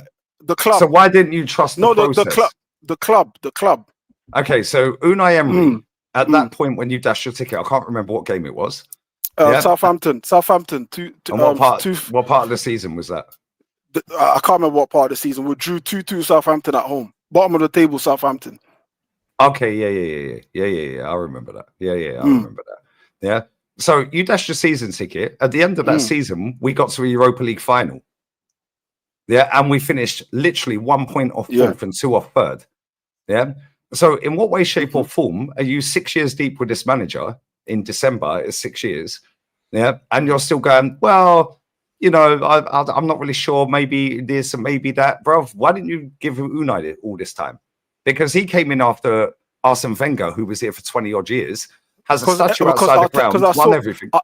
Because I saw Arteta win a cup with Unai's team. It wasn't Unai's team. Hold on a second. Unai took us to Europa final, got us embarrassed with practically the same team that Arteta used to win the cup. Fantastic. Against the same Chelsea team that we'd lost to. Okay, fantastic. So was you not embarrassed when we lost 3-0 to Dean Smith's Aston Villa at home? First time since 1928. What about Jamie Vardy 1-0 at home to Leicester? What about when we lost to Burnley? Chris Wood, I was more embarrassed. I was more embarrassed than getting slapped 4-0 in a final. That was literally. I hear that. But at least he got to a final. This guy got to one final. Bro, you can't. Hold on 1 second. Hold on, Lee, 1 second. Before I forget my point. Just before I forget my point. You said at least he got to a final. Going to a final is not a trophy. No, it ain't. Neither is taking your team second is not a trophy. Right. However, what I'm seeing at times, the level of football and the level of credibility he's built up, even for us finishing second, is different to what Unai Emery would have achieved. Unai Emery's come to the Premier League. What has he achieved in the Premier League? He's currently in the Premier League. What has he achieved in the Premier League? So let me answer that, yeah? Well, you're talking about 6 years nearly of Arteta. Yeah, why didn't you take 1 year of Arteta or 18 months, 15 months or whatever and compare that to the 15, 18 months of Unai? Because in the 15, 18 months of Unai, yeah, compared to Arteta, yes, Arteta won the FA Cup. Whose team was it? Unai's. Thank you. So it don't take time then. No, but One Unai, season. who's And he left us a mess, and you protested to throw your U- ticket away. Hold on, let me Unai with land. his own. Let me Go land, on. Strixo, let me land, bro. Go on. Yeah. You're not being Right? consistent. You threw just your said season Unai. ticket over your shoulder in the crowd, gone, yeah, because you didn't like Unai's football. Yeah, you didn't like how the club was, and the protest was against the club, the ownership, and everything. The whole thing. Yeah, I get that, right? Because we were doing the same. However, when this man comes in, he's inherited, yeah, Unai's part squad and Wenger's part squad. But you gave up on Unai inside what, December? Yeah, what? So that was what, 15 months or whatever it was that he'd been at the club at that point. Yeah, right. 13, 14, 15 months, whatever it may be. Yeah, 16 months. Right. Now, Arteta comes in, wins an FA Cup. Cool. Fantastic. But you gave up on that guy, yeah, who got us to a European final for the first time in God knows how long. Right. Not only that, was millimeters away from fourth, and he put all of his eggs into that European basket because the trophy's better than finishing third loser, right? Then Arteta comes in with the same players that you were dashing your ticket away for, yeah? This manager then gets us over the line, yeah? He then sells every single one of them, spends £1 billion, and you're still making excuses for this guy, and he's won nothing. But the difference is, Lee, I haven't always supported Arteta. No, because that's my point. No, I haven't always supported Arteta. This is where the difference is. I haven't always. If anybody who watches content with me on there ever seen will know I've not always supported Arteta. Even after he won the FA Cup, there was you just type in Arteta out Stricto, you will see get this guy out, get him out tonight. Things of that nature. So it's about your match day experience and how you feel on match day then, because now we're in a title challenge. No, but what I don't understand is how you lot are quick to mention Unai took us to a cup final, but then would dismiss. Unai never got given £1 billion, bro, 6 years. But would dismiss taking us to second. Which one is it? Are you happy with the almost, or you're against the almost? Because you are using. No. And I'm going to shut up after I land this point and let the rest of the guys go, yeah, because I've been talking for too long. Right? My point is, if this football club, yeah, had given Arteta the job after Wenger, he wouldn't have lasted, mate. Same as Unai. We could have got Ancelotti and they would have got him sacked. Yeah. I remember when we played Frankfurt, fans in the clock end, now it's the Ashburton Army in the clock end, they were all jumping up and down when Frankfurt fucking scored against us. Yeah. Let's not take the piss here. They were jumping up there. Yeah, Frankfurt has scored, we're getting him sacked. Why weren't you trusting that process? What I don't get in my head, yeah. Fair enough. Yeah. Wenger left. He stayed too long. Cool. Unai comes in, barely gets any players. Yeah. The players he was getting, yeah, everyone slags off Pepe and Denis Suarez and all these other players, Lichtsteiners and Socrates and all this. Yeah. Cool. Fantastic. We could do the same rap sheet for this manager because we've got a longer window. However, let's look at the first 18 months of this manager. He took us to our lowest league finish. When Unai got sacked, we were 8th. We were joint 6th and 8 points off 4th, which is the aim of this football club, and it always has been under this ownership. Right? We sacked him with 25 games to go. How do we not know if we'd backed that guy better when he's won trophies, multiple trophies before Arsenal and after Arsenal, by the way? Yeah. Oh, it's easy to win at PSG. Cool. Well, how did they win the league then? I'm confused. Like, what no, hold on. I was Emery out, and soon as the stream's still there, bro. The stream's still there. You can't chat to me. The stream's still there. As soon as he got linked with this job, Arteta, I said, bring Unai back. Yeah, I'll take Wenger back now. Yeah, and I wanted both of them out. However, my point, and I'm going to land and sharp. My point is, how have you made a different decision after the first 18 months of Arteta in comparison to the only 18 months of Unai Emery, who came in to a fucking mess? Just wasn't good enough for me. Just wasn't good enough for me. Aesthetically, I weren't pleased with it. I didn't like it. The same with Arteta. I didn't like it. The only difference is Arteta got a little more time, and I started to see what he was doing. That's the only difference. You know, you're not going to get that out of me that I supported Arteta from day one up until now. No, that's not the truth. Do you know what I'm saying? That's not the truth. I actually agree with that. Arteta had time. The simple difference is Unai. Dan, go on, Dan. What are you saying? Respect. Hold on, Igal. Hold on. Dan, what are you saying? Yeah, This is no, the I was agreeing with you. I've known you a long time. I remember when we were both Arteta out together, bro. I remember that. And obviously you Right, changed. I've stayed by the same right. kind of thing for a long time now since COVID, believe it or not. I can't even believe it's that long that I don't think this guy will win us a title. And a lot of people disagree with But me and think I've equally, been too harsh. But but equally, Dan, we've spoken, and I said to you, if nothing comes out of this season, yeah, then he's, that conversation of him got to go. I'll have that conversation. I've said that. I don't know what anyone else's position is. Whatever you call top good, I don't know what their position is. I know mine. I stand on mine. Whether or not people like it or they don't like it, that's their business. I stand on my own business. Can I say this? I'm sick and tired of this conversation. Do we need to have every single stream a conversation about Mikel Arteta? Can we not talk about the actual football, the actual issues at hand? I don't think the manager every single day is an actual conversation that needs to be discussed every single stream. There can be a stream where instead of speaking about the manager, we can actually speak about maybe the play style, maybe how we're going to get Gyökeres going, different things. Because I'm just sick and tired of every single time where we're on a stream with Lee or anybody else, it comes straight back to the manager this, the manager that, Arteta this. We could do 15 hours on Arteta, but guess what? It doesn't get us anywhere because the manager's not going nowhere. He's not getting sacked today. He's not getting sacked tomorrow. It doesn't matter if everyone in the fan base doesn't like him. The difference between Unai Emery and Arteta is Arteta has the backing of the players. Arteta has the backing of everyone at the club. Unai Emery lost respect from the academy players were mocking him. It got to the point where we were scoring goals and our strikers were not even celebrating. So let's not do comparisons to things that are not comparable. And if we're going to talk about football, you want to know something, guys?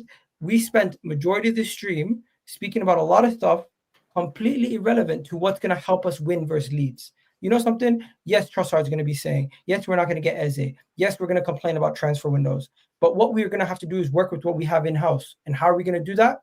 Are we going to complain about Arteta every single day? This is why earlier when I said, fans are super critical, it seems like people want to be so angry and always moan about Arteta and be angry about these things rather than actually speak about the glaring issues that we really have. And it's not just the manager. There's systematical things that he can tweak and improve on, but there's also players have to improve. We're looking at Martinelli. We're looking at certain guys needing to improve. And that's just something that I'd rather speak about than just sit here. Okay, well, let's segue into that now then. Let's segue into that now, bro, right? Let's segue into that now. I'm going to bring DG in a minute. Big up to you, bro, every time. Thanks for jumping on. Let me come to DJ, Kenny, and D because, they've been waiting patiently and I want to get their thoughts. I've just got two questions that really for the whole panel, and I'll put the same to all three of you and then let DG come in as well. The first question is, what do we now need to see in this transfer window to allow potentially a marquee signing to come in to give everyone a boost? That's my first question. And the second question is, how do we get this attack playing? Because I've seen nothing in the Manchester United game that with any glimmer of hope that we're going to be smashing teams and putting goals in the back of the net. Now, I hope against Leeds we see a different style when we look at it more free-flowing and we see some expression, some creativity, some flair. Odegaard stops with his stupid scoop balls over the top that are driving me insane, and he tries to thread a ball through. Gyökeres gets more chances in the box. Saka and Martinelli improving immensely from what I saw on Sunday. I'll start with you, DJ. What are you telling me, bro? Come on. It's pure and simple, Dan. I mean, the captain needs to step up on all levels. I mean, we see it last season, Odegaard. You can see clearly he's not on form. Like Saturday, he was getting in positions and he was getting in the final third and he didn't know where to pass. He didn't know whether to shoot. His decision-making was poor to the point where he was then losing the ball and it was breaking down. The attack was breaking down. So we just got to get more creative. And it all comes down to the window. That's why we needed the likes of Eze and stuff like that. We needed to get more creative. Because if you look at Gyökeres where he was playing at his last club, the whole system was built around him scoring goals. There was attacks going on. There was balls cutting through the lines. There was midfield players driving at defenders, opening the game up. We just play too regimental. It's too predictable. And then when when it's all going through Odegaard, and Odegaard's not really the player to kind of make it happen, that's when it all breaks down. And as for the left-hand side, I mean, there's nothing coming from there. Martinelli's been out of form for ages now. He's finished. I hate to say it, but he's finished. You know, there's no creativity from Martinelli. You're not going to get nothing from the left-hand side. So now you start looking over to Saka, which is your talisman. And I mean, we keep going on about Gyökeres, but the fact of the matter is, Saka's got to chip in with more goals. Odegaard's got to chip in with more goals. We've got to get more goals from the centre of midfield. If you look at all the Chelsea titles, you know, Lampard was scoring goals for fun from midfield. Rice don't score enough goals. Is Zubimendi going to chip in with his goals? So then you look at the right-hand side, you look at Saka. Now, you mark him out the game, which teams do. Let's be honest, he's a threat. They close him down. They put 2 or 3 players on him. He can't now get free. So there's no attacking force coming from Saka. There's nothing from Odegaard. There's nothing from the left. Where is this guy going to score goals? Where is this guy going to score goals? And this is the problem we have. And I know what Igal's saying about coming back to the manager, but at the end of the day, he's the one that's got to sort it out. He's the one that's got to tactically sort the game out in game and everything else. And you look at the fullbacks as well now. Skelly, is he a left back? Really? He's not a left back. He gets caught out. He's going to get caught out. When he came in at left back, the season was sort of, you know, halfway through. Now he's playing left back from the word go, and he's going to get found out. Teams are going to find him out, and you know, it's a problem. Dan, I mean, for me, I don't really know where the attacking. So I don't think we're going to see a lot different from last season. If I'm going to be perfectly honest with you, I think it's going to be a slow build up. I think teams they're going to do low blocks. We still haven't made the right signings to overcome the low blocks, to be honest. I said we needed someone like a Rodgers, a Gibbs White, someone like that that's going to open up the game. We never went in for them sort of players. Then we said about Rodrigo on the left. That's not happened. So for me, I think Gyökeres is going to look pretty ordinary if we don't sort the attack out. And it's worrying. It's worrying that we're relying again on Saka and Odegaard as our 2 main flared players. And, you know, Odegaard needs to step up. And he's not doing it for me, Dan. He's not doing it for me. So it's all down to one person, and that's Saka. And it's going to be difficult, man. It's going to be difficult, really difficult. Too difficult, man. Over relying on Saka again this season is not something that I want to be doing, because as much as I'm a big fan of the kid, I don't think he looks right. And I've got to be honest, I don't want Saka to be the one who's providing all of the creativity. Man like Odegaard and Martinelli and even Kai Havertz when he comes on, and, you know, the likes of Madueke, who's been bought 52 million, they've got to come in and do this. I hope Ethan Nwaneri gets more of a shout. I'm amazed he didn't come on at the weekend. I thought that was just what we needed, some little bit of flair personally. But look, let me do a couple of these super chats and I'm going to bring Kenny in. Go on quickly, Igal, go on. DJB, I don't agree with the point where you're saying we still play slow, because we clearly seen that we had an emphasis on trying to play quicker, and we tried to do a little bit more on the counter. You've seen Martinelli driving with the ball, Odegaard driving with the ball. Yes, it wasn't as effective as we wanted it to be, but there was a clear emphasis to try to improve the pace in which we play at.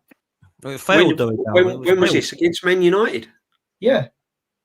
And in the last preseason game versus Bilbao. So I understand that last season was quite slow and backwards, the horseshoe, everything just getting recycled. But there was a clear emphasis to improve on that in the first game and in the last preseason game. And also when you say, when you question some of the players, I 100% understand. But I thought Martin Odegaard actually was not at fault in that game. I thought he played some good passes. I thought the players were, 1, not making good runs. 2, I thought Saka. No, Odegaard was shit, bro. I thought Saka could have. If Saka finished his dinner, that would have been an easy assist there. No. Let's get it right, Gal. Saka was poor. I'm surprised Saka stayed on the pitch. Saka was poor. And Odegaard's getting in position. Why are all the attackers playing underperforming, though? That's the biggest question.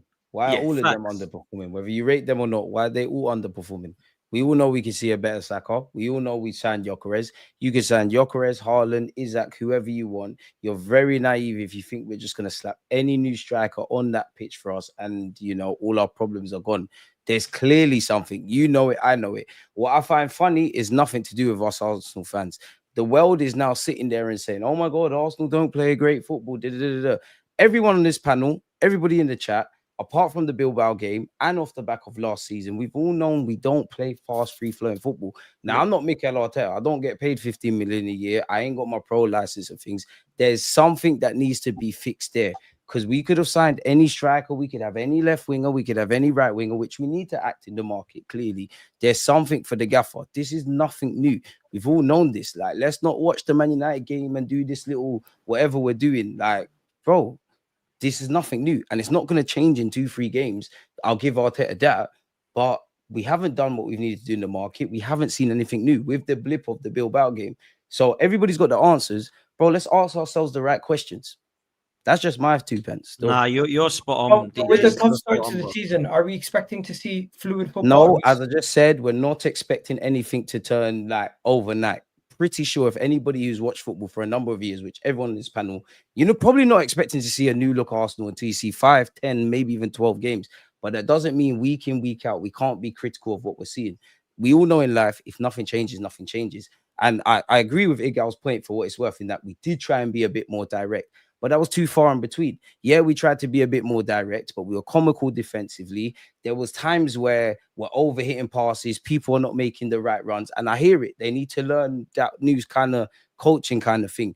But these are attacking players. I'm not being funny. They're all attackers. We had Saka when he was a left back. He's always been a right winger. There's something that needs to be done with the players and more so Mikel Arteta. Because we could sit here and sign Rodrigo. I promise you'll be saying the same things about our left-hand side. We signed Gyökeres. We're saying the same things about the forward. Mikel Arteta and Arsenal need to go back to the drawing board.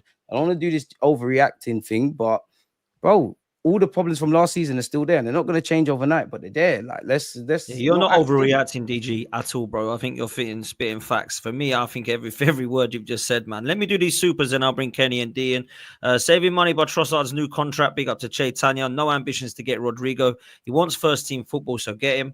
Another Sterling type loan incoming. If that happens, might have gone natural on loan or something. I'm done. User says we all knew it deep down, but fooled ourselves to cope with the situation. Noni is the left winger. I actually agree with that right now. Madueke is our left winger. I did tell Charlie Boy Watts when he was bamboozled, by the way. Why are we signing him? I said he's playing left wing, mate. Sorry. Well, I mean, I actually was one of the people who said I can't believe he's going to be our left winger, but I was wrong because he is going to be. Kenny, how did you have a? He's our best winger, no? Say again. If Jesus is fit, wouldn't he be a better winger option? That's a worry, isn't it? Then doesn't goals, bro. Doesn't score goals, bro. Jesus is our best winger. That's a worry for me. He's cropped the geezer. So this is what I'm saying. We've got so many players that can play there. They're all naff. Every single one of them, bro. It's scary. We need one big time. Owen says Igal, Pep, Slot, Flick, Enrique, Inzaghi, Conte, Emery, Howe, and Glasner, and Alonso are all factually better than your. I won't be harsh. Than Arteta. Look, no, sad excuse. Sad excuse. Say it, Dan. I'll let you say it. Sad excuse. Anyone who won a trophy in the last 5 years, that's factually better than this manager. I think because the aim of the sport is to win.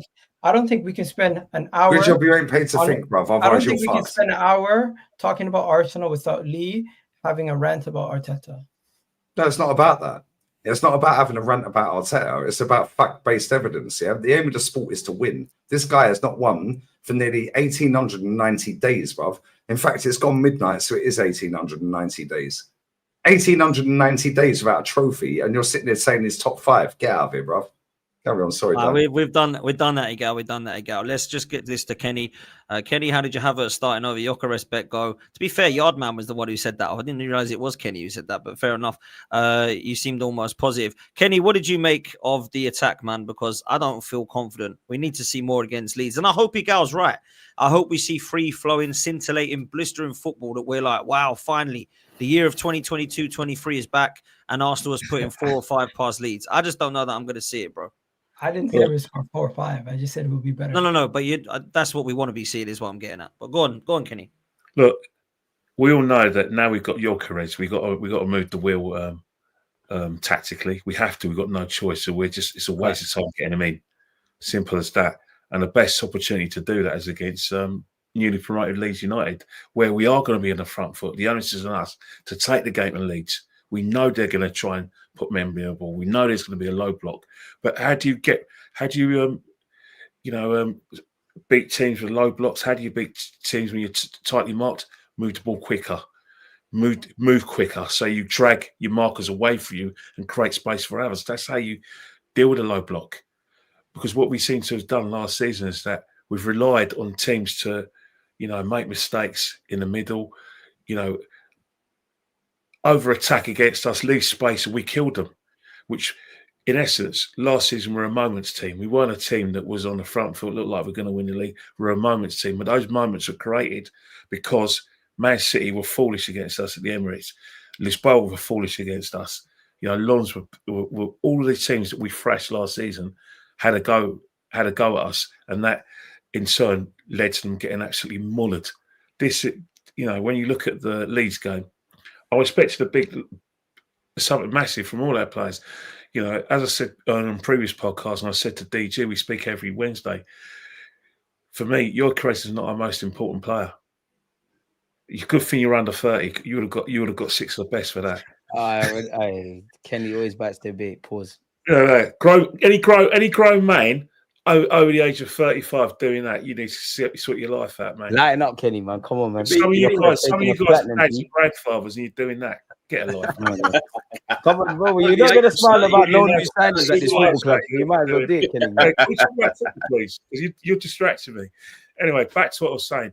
The thing is that Gyökeres is never our most important player. Our most important player is Bukayo Saka. If Arsenal want to do good things this season, he needs to be playing his best. What, Kenny? Is he not world class? Because he's our most important player of a title winning side. Kenny, he's not world class. I don't know. Is Saliba world class? He's world class. Kenny, is Saliba world class? Forget that. You've heard my point. Saka's not world class. You've already seen it. It's already seen it. Don't open up your eyes. The other day, world-class players score, world-class players, season in, season out, score about 20 goals and get about 10 or 15 assists. This guy hasn't got it. I'm sorry for setting high standards, but hey, okay, what about the defense? Yesterday, we don't racismo, Kenny. Racismo. When I say it, it's racismo, isn't it? Yeah, but Igal, can I just say something? We don't move the wheel because it's our no, but what about Saliba? The standards still remain the same regarding Saka. What about Saliba? Let's stick with Saka. We don't move the wheel. Make sure you clip this down. Finish. We don't move the wheel because we support Arsenal. He's our favourite player. Well, if you're going to call a guy world class, then he has to deliver those stats. And here we go. How long till this season? If Arsenal want to win the league, it's not about Gyökeres. Our best player has to turn up. He has to be injury free, and he has to not create best moments, but he has to score the amount of goals and the amount of assists, because that, for a start, would put him in the world class category. And two, it might even help us win a trophy. It might even help us win the Champions League and the league. Because guess what? Oh, I don't know about that. No standards. Because you know why I set the standards for Saka? Because I think he can do it.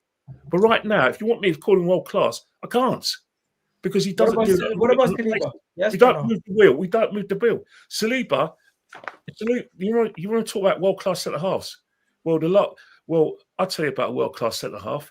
He happened to be our greatest ever captain, and he got mullered because he made an observation. Yeah, shout out Tony Adams. He made an observation, and he wasn't slagging off the manager. He wasn't slagging off the club. He just made an observation. He was asked a question, and he gave his opinion. That's a world-class centre-half. Saliba's not there yet. If you want to put any of our players in that, well, Saliba says he's not world class. I never mentioned Saliba. I just mentioned none of our players are world class. Not one of them. None of those players twice. Greatest ever Arsenal teams unless they deliver the league. Nah, man, because there's people that want to clip these things up. Nope, they're world class. Be there. So when you ask me if Saka's world class, he has to earn it. He can't just be world class because he plays for Arsenal. That's it's not a case of saying, "Oh yeah, my sisters are prettiest or my wife's are prettiest." Whoa. It's about whether he's world class or not. If Saka wants to be world class, produce those numbers. I feel that strongly about it. I think he can be world class. Well, how I can think we he's expect captain Saka to Premier League. produce these Right now, numbers if exactly. we keep saying Mikel Arteta needs to do something tactically in an attacking sense? That's It's my not about point of this whole it's thing. about a player as We well. can The stand player- whoever we want in the half and half, final the third. manager and the player. Arteta needs to go back to the drawing board in the final third. What's the root cause to all these problems? No, Arteta needs to go, DG, not go back to the drawing board. He needs to go. But realistically, Donny's not going nowhere tomorrow. Like, realistically, Donny's not going nowhere tomorrow. I hear you, Lee, but Donny's not going nowhere. So either think of something or... Cool, we'll buckle up, DG. Tap out, because I'm laughing all season, because these dickheads are getting a reality check all season. Yeah, and I'm going to be sitting there smoking my Cuban cigars, smoking my cigarettes, and drinking my beer with my feet up, being sarcastic all season, because I told them before the cunt got the job. Sorry, Dan. Shouldn't have said that word. Nah, it's calm. Let me bring Dean in. I'll just say one more thing. Yeah, go on, Kenny. Go on. How are we going to go this season? When you think about the situation regarding Gyökeres, we need to get him in the game. We need to get the best out of him, sharpish. Because right now, we've got two strong sides that compete against us, where Haaland scored a brace. He's up and running. We don't know how he's going to go throughout the season, whether he's got injuries or not. But in his injury-hit season last season, he got 22 goals. They didn't get him anywhere, but that's 22 goals. We got Salah still scoring goals. We've got a Liverpool attack. If we want to do anything this season, the style of play has to improve. It has to be. We have to get the best out of him. We've got to make the Emirates a fortress. Starting on Saturday. That's how we win this league. I don't know.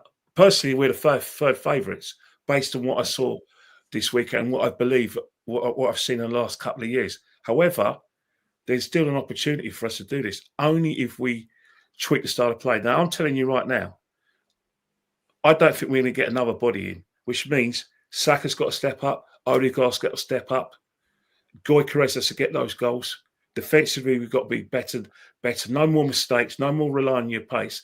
Zubimendi has to run that midfield, and Rice has to get fitter because he doesn't look fit. That's how we want to win this league. And I hope I'm proved wrong. But right now, if we're going to play the same way we played in pre-season and played part of the Man United game, we're not winning the league like this. Kenny, sorry, mate. The only trouble is with that, if we're going to do all that, we've got to keep our first 11 fit because the backup to Zubimendi and Rice is Norgard and Marino. Norgard and Marino are going to play a lot of games because there will be injuries. So how are we going to get what I'm trying to say? This is what people don't realise. We're coming to all of this with our first 11, with the Rice, with the Zubimendis, with the Sakas. Any of them go down, we are back to where we were last season. We've got Havertz leaving the line if Gyökeres goes down. They just have to look. We've got Marino and Norgard. We've got to find a way, DJP. I know, mate. I know, and I've been with you. I think with you, but this is Igal don't also mention the manager. But whether we like it or not, 7 years at the job. He's 7 years. This is what I'm trying to say, Kenny, and me and you have been saying the same thing, mate. 7 years at the job, and we're sitting here saying we've got to find a way. We've got to find a way. We haven't made the right signings. This is £1 billion nearly in. 7 years in a job, and here we are again, one season later, going over the same things. Oh, Saka's got to do this, and if this happens, we're back to square one again. We've gone. Let's not forget the £500 million in wages we owe all of these players if they go to length of their contracts. Players on wages we can't £500 million in wages. These players are owed, by the way. If they all run their contracts down, we owe them all £500 million between them. Yeah. Plus the £1 billion we've spent. This is get out of here, man. This guy's a scrub. Name me another manager that's done this. It's called the Arsenal roundabout tonight, and this is what we're on. We're on a roundabout. We're back to square one. We're no further down the line 7 years later. We're not even favourites to win the Premiership, and we've spent £1 billion. Come on, that's over-exaggerating. No further down the line. How's that exaggerating, Igal? I've just stated. No further down the line 7 years later. Come on. How are we? How are we further down the line when we've got Man City and Liverpool ahead of us to win the league? And he spent nearly £1 billion.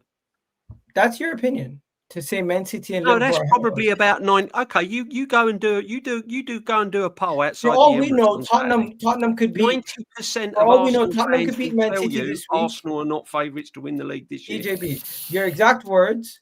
we're a little bit over. Oh, you're exaggerating a little bit. Let's be honest. To say 7 years down the line,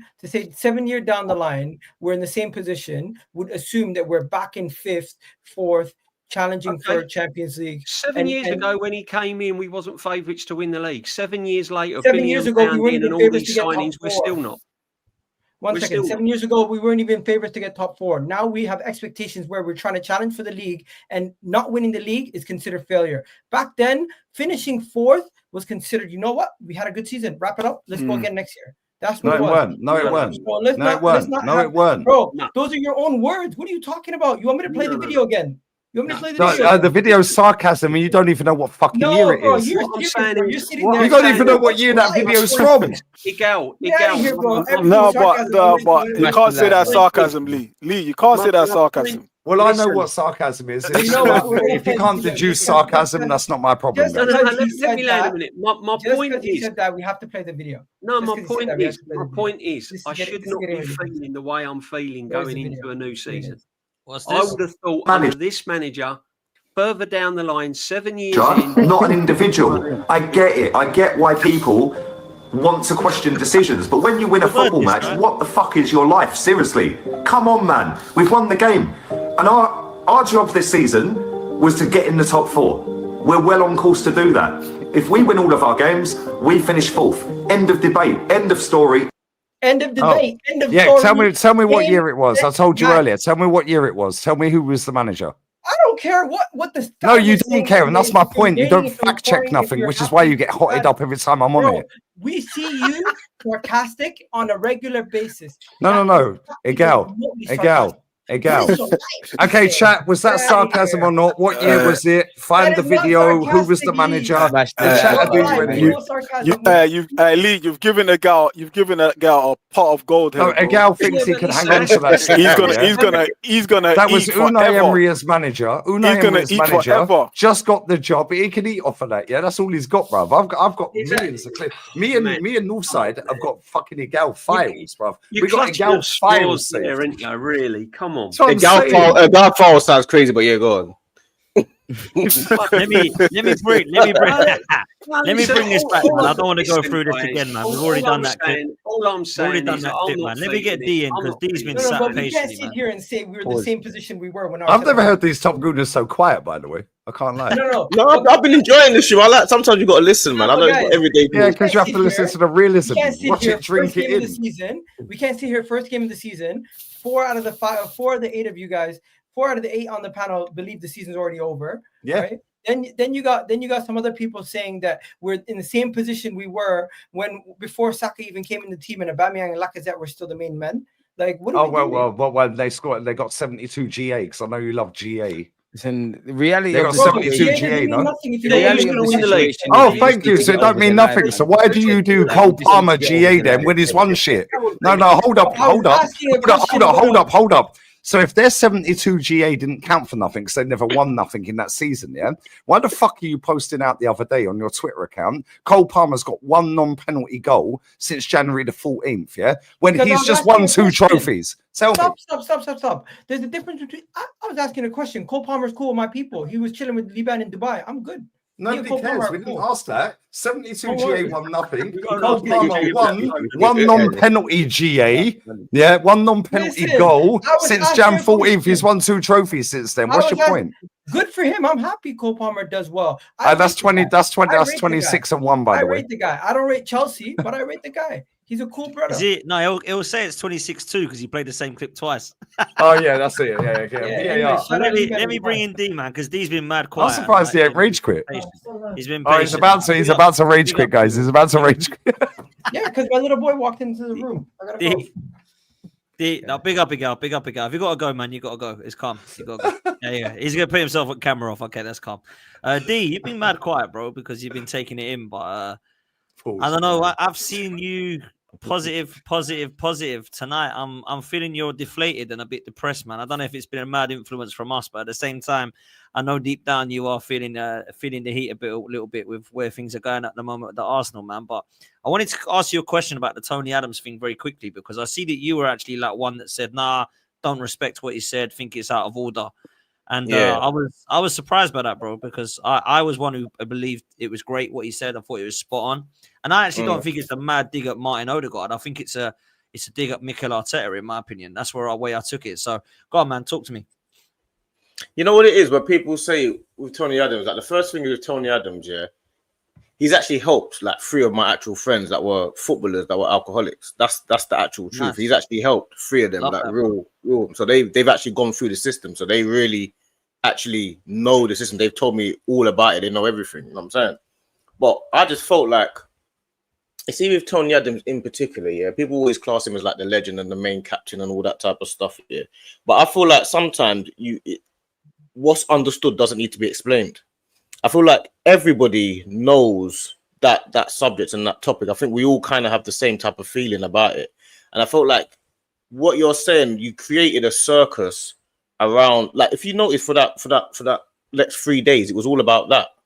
They even got to the point where they even asked Arteta about it in the press conference. That's how much of a circus it was. And Arteta's response was, I let the players pick and they chose Odegaard. Now, obviously, everyone says, oh, yeah, Rice should be captain. But what is Arteta supposed to do if he sends a vote to the players and the players say that they want Odegaard to be captain? Why is he doing that? If that's true, why is he doing that? Why don't you just select? But most teams do that. That's what most teams do. Most teams let the players choose. That's what most professional teams do. They don't say, oh, you're captain. The managers don't always pick the captain. Most of the time, the players decide who the captain is. So that's kind of a normal procedure. I don't know why people in the chat are saying no. They don't actually understand why they're saying that, because it's the truth. That's what happens. So, but that's what they do. So I don't really know why. Would you that Tony Adams thing was mad. Go on, Strito. Sorry, D, bro. That Tony Adams thing was mad. Although to a certain extent, I agree with him, because I personally don't think aesthetically Odegaard is my sort of captain. Like for me, he don't look like a captain. I mean, the greatest example of that would have been that Real Madrid game away at Bernabeu when Partey got that second yellow card, and you saw how Rice went across and berated him like how a captain would do. You know, no respect for anything else other than the badge and the game, and I respected that. So I understand aesthetically when I look at Odegaard, there's nothing about him that I think, yeah, this is my club captain. But like D said, a lot of these times it's the players who choose. It's like a vote, democracy. It's the players who choose who they want to be their captain. Now with Adams, what I sort of disagreed with what Adams said was the timing of what he said, and also how does he think making Declan Rice captain will help the squad? Because there's going to be a revolt. Declan Rice won a European trophy as captain for West Ham, mate. Simon don't matter. You know, it don't work like that. It don't work. It does. Declan Rice has won a European trophy. You see when you keep saying Declan Rice should be captain, yeah. Because he won a trophy at West Ham. That's basically what you're saying, yeah. He won a European trophy with, bro. I wasn't even born. No, wait. Won a trophy. No, wait. What I'm saying is, when you keep saying Declan Rice should be captain, which we all understand that he's captain material, Declan Rice is at the club playing on the same pitch. I'm trying to figure out what it is that you think he has to have that armband on his arm for. You keep saying that he needs to be captain, and we all understand he's a captain material, but there's different versions of captains. What makes you think that Odegaard isn't captain material as well? Because the guy's not got over the line ever in his entire fucking life. Stop talking about over the line. I'm talking about the captain's about character. Let's not talk about trophies. Let's talk. Well, forget trophies. It's about character. Listen. It's about character, isn't it? Hold on. Let me even land. I didn't even land. Yeah, I'm saying. No, I've rattled all of you lot, bro. Aesthetically, you're on the road. You look at the aesthetics. Yeah. Nice. But hold on, when Odegaard comes off the pitch, do you know who gets the armband? It goes to Saka. It doesn't even go to. Yeah, and guess what? It doesn't even go to Rice. It doesn't even go to Rice. My issue is how are we overlooking Gabriel as even in that conversation of captain? That was even my annoyance, because Gabriel, like you, Tony Adams, was a defender. He was solid as you was. Of course, I'm not comparing we it to gonna Adams. all act like the captain's armband has Adams been was taken asked. seriously during the Emirates era? Like, are we gonna act like that? Are we? Like, I hear what you lot are saying, and you lot are right, yeah. And yeah, Gabriel Magalhaes or Rice, and I'm here with that. I wouldn't. No, it's because Adams. It's because Adams brought it up. It's because Tony Adams brought it up. I hear that. I wouldn't have made Odegaard the captain. He's clearly the gentrified captain and whatnot. But at the end of the day, he is the captain. I'm not even saying that to disregard it. He's the captain. I don't know what magical powers are going to be given to Martin Odegaard when he gets rid of that, or when them lot get it. It's great, and I hear all of that stuff. But why are we just debating that? What are they like? If you're a leader, you're going to lead anyways. 100%. In relation to Tony Adams' comments, 100%. listen, that man is a legend for Arsenal's football club. We all know what Tony Adams done. We don't need to waffle about Tony Adams. But at the end of the day, yeah, it is what it is. I'll be brutally honest. There's certain things. Can I just say something? I think what it is, right? I think where Strickland's come from as well, and where Leeds come from, is that. No, I agree with them. But back in the day, but back in the day, we all know nobody on this panel is giving Martin Odegaard the captain's armband. Wait for me to get my point. No, go on. Back in the day, we've always had an idea what a traditional captain is like. We look at Tony Adams as a captain. We look at John Terry. We look at those kind of leaders and men. Roy Keane. We think all captains should be like that. But I think when you talk about the captaincy now in this modern day of football, the captaincy is quite redundant. No, Kenny, why are we disregarding? One minute. When I say the captaincy is redundant, is because when you have managers who are micromanagers like Pep, Mikel, and Amorim, who basically coach them on the field, where they tell them where to run, where they all they've got is teaching. Captaincy is redundant, and that's why. That's where I say Tony is out of fashion, because he's going back to the traditional captain that he played against. He's going by what he thinks. Why are we disregarding what Arteta said, though? I'm saying captaincy nowadays, with these three managers, especially our manager, you don't need a captain. You just need someone who just basically pick what end, and basically like shake hands and swap pendants, because Mikel is very much the manager. He's very much the 12th since player. Gallas was our captain, we ain't taking. Yeah, but what I'm saying is, directed traffic. Yeah, but Arteta did say. But Kenny, Arteta said behind the scenes, when Odegaard talks or when he does something, all the players follow him. That's what he said. Why are we disregarding? He also said that we had the most points. He also said we amassed the most points in the last 3 years. No problem. But let's stay on topic. What he said about he's a compulsive liar. All right. But what he said about the actual captain's armband, what he actually said about the captain's armband was that that's a democracy. When Odegaard leads, or when he does something, or when he acts, or when he moves, the players all follow him. We don't see these things behind the scenes. Why do you think that the players, half the time, if Arteta says, for example, I'm going to take the captain's armband and give it to Declan Rice, we don't know if Declan Rice would take it, because he might be saying, listen, you don't know that. My point I'm making, you can tell by the way the guy acts. Listen. You did your 25 questions. Let me finish. What I'm saying is, the actual point I'm making is, we don't know if he really is. I'm pretty sure if you went to the training ground, you might actually change your mind and say, you know what, they actually do follow this guy. Like, he really is the actual leader. You're just talking about what we class as a traditional captain to our eyes on the pitch, but we don't actually know who the leader is. That we can't see who the leader is. The leader. No, but you don't understand. You don't Odegaard understand. is that presence in the dressing room, though, D? Do you reckon Odegaard is that presence? Do you reckon that if Arteta, Odegaard's going to be the man to stand up and go, hang on a minute, boss, whoa, I don't agree with that. Whereas Rice perhaps gives that presence that he might kind of, be that sort of ruffle a few feathers in the change rooms. Odegaard, to me, is a bit of a yes man for Arteta. If you listen to Odegaard in press conferences, it's more or less the same words Arteta's saying. And most captains are yes men for managers. Most captains are yes men for managers. Odegaard reflects Arteta's leadership. Odegaard is a carbon copy of Arteta on the pitch. He really isn't, though. He really isn't. He's DJ, hit him with the facts. DJ, hit him with the facts.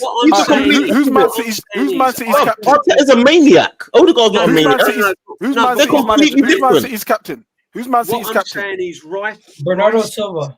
Thank you very much. No, ask them And you again. lot So they're not listening. They're not listening. And you lot, are but tipping them Henry, to win the league.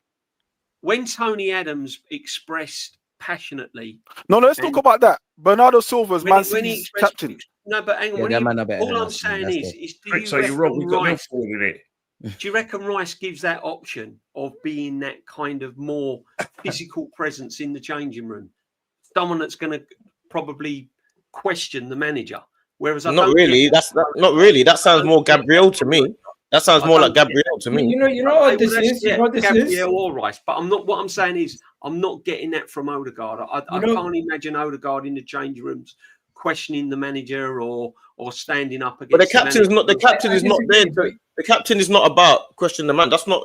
The captain is supposed to be leading the team, isn't it? So if behind the scenes, if the team are always Odegaard is the say behind the scenes, and he's the person that they will actually follow, then how are you supposed to take that from him if it's still the case?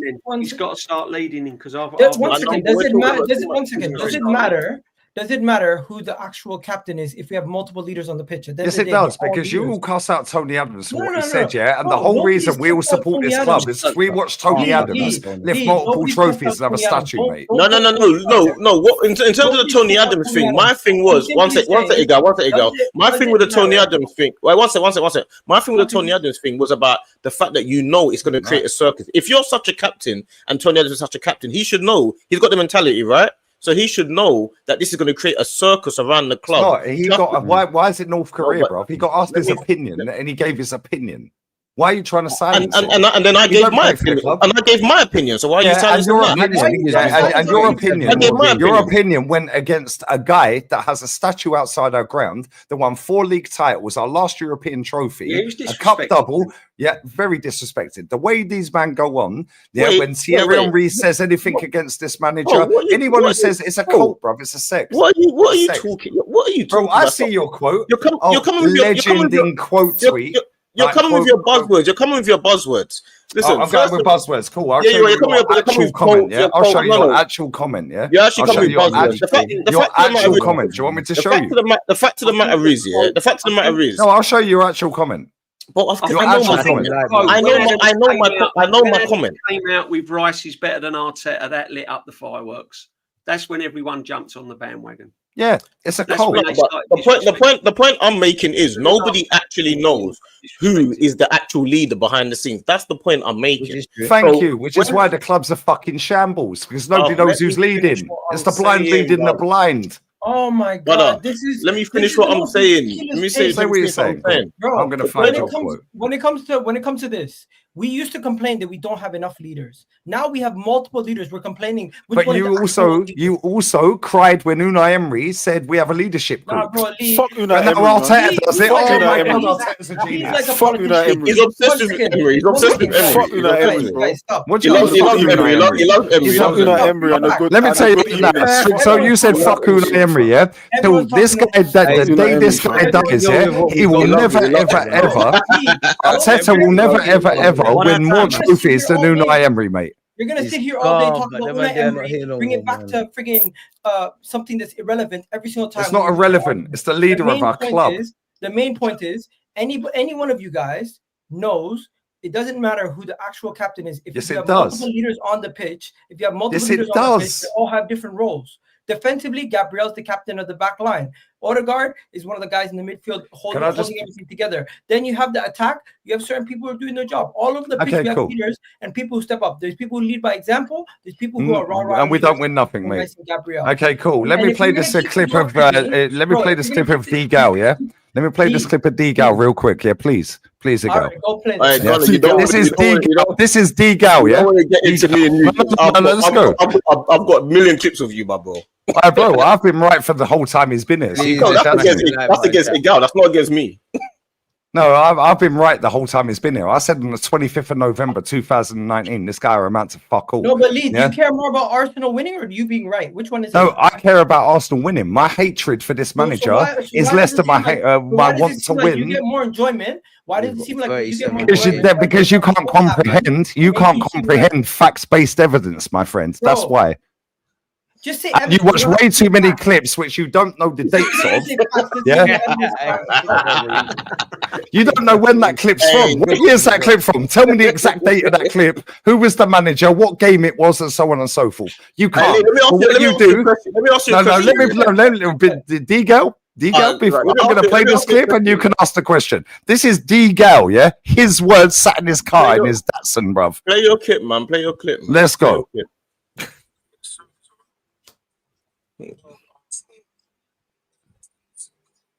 You can't hear anything. I can't hear that, bro. Right, I'll send it to Potsy and you play it. Yeah? Right, real talk.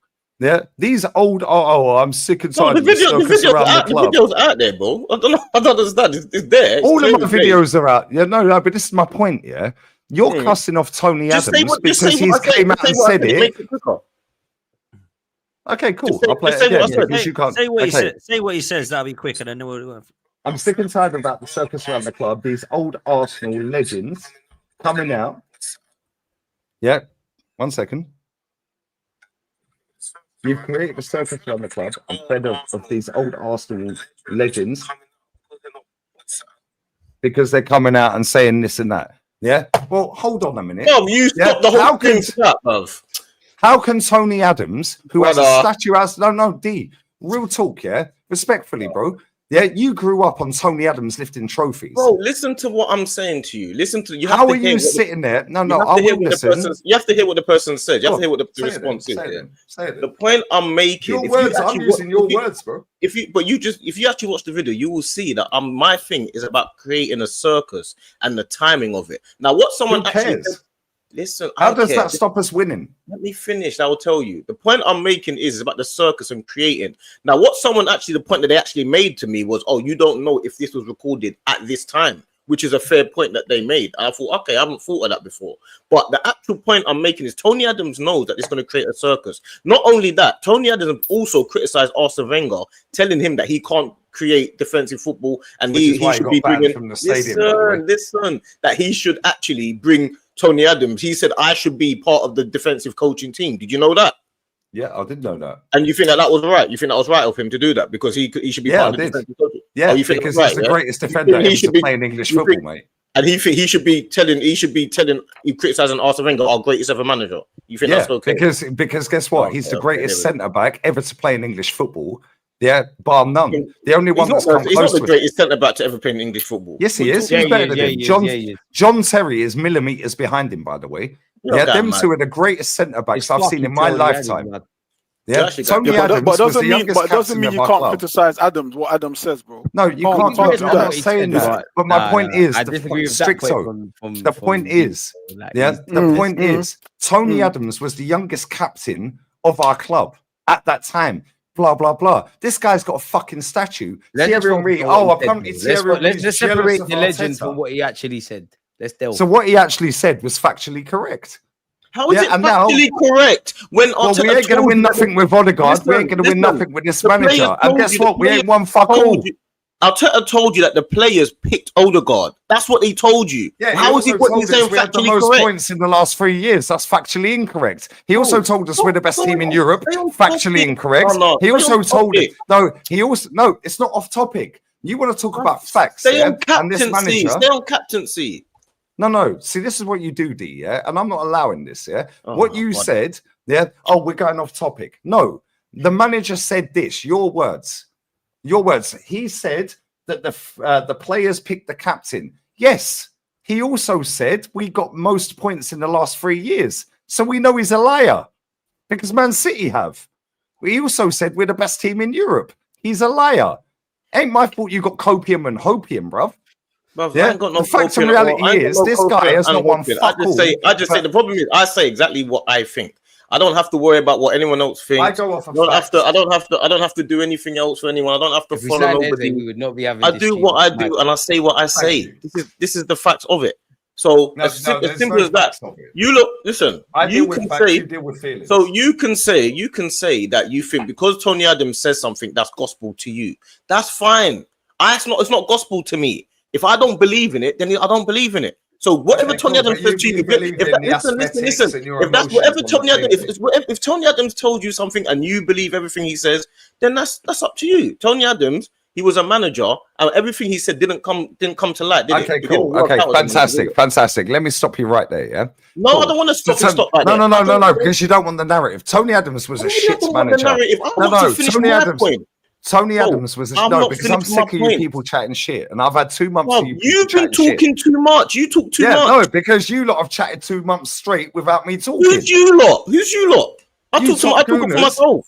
Tony Adams was a shit manager. Guess what? He's the greatest centre back ever to play in English football for me. Yeah, I'm talking about you don't care, and that's the point. Now, management, cool. He was shit.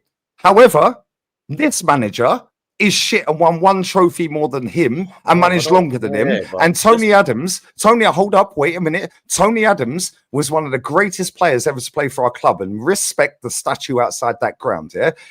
This manager could manage till he's 255 years old. He will never, ever, ever, ever win what Tony Adams won as a player, let alone as a fucking manager. He's won 1 trophy as a manager. What's this got to do with what he said? See, that's what you do. You deflect. Yeah, my point is... What's deflecting? What's this got to do with what he said? I'm not deflecting.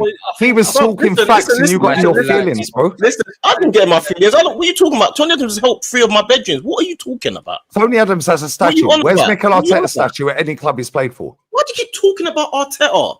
What are you talking about? I'm saying to you, he says that he thinks Odegaard, he should take it, should be captain. And I'm saying, I understand why Odegaard is captain, because obviously there's things we don't see. What I'm saying is clear as day. But you don't see the process because the process is clapped. Oh, brother.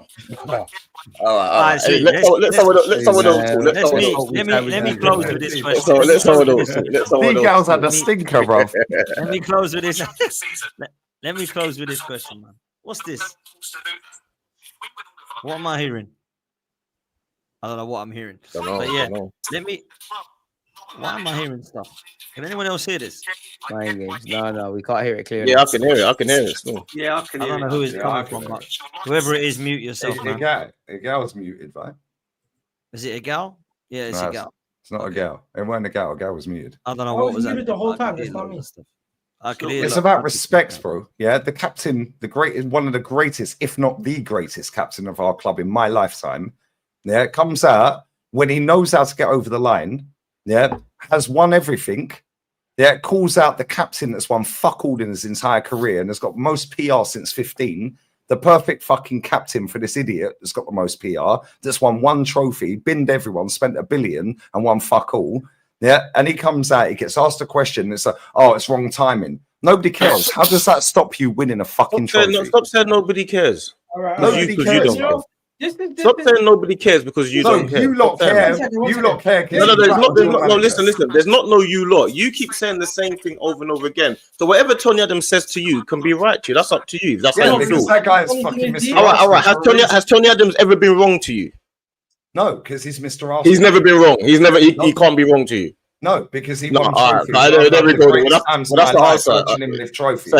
So he can't be wrong. Tony Adams can't be wrong. No, he's not. No, he can't be wrong because you know why? He's won trophies at my football club as captain. Yeah, he's given me some of the greatest moments of my life. So's Vieira. Yeah, guess what? Which is why I'll never slag him off. Manu Petit as well. Thierry Henry as well. And guess what? Every time these players come out and mention this manager in a slightly negative light, yeah, all of a sudden everyone goes into meltdown and says, "Oh, he's jealous of Arteta." Why is Thierry Henry jealous of Arteta? Thierry Henry's right about this manager more often than not. Wait, what? Oh, you're going to play the clip where we say he's a great manager. Yeah, play the video. Please play it and watch the last 30 seconds. Play it. Dan, please play it and watch the last 30 seconds. Okay, whatever. Yeah, watch the last 30 seconds. Let me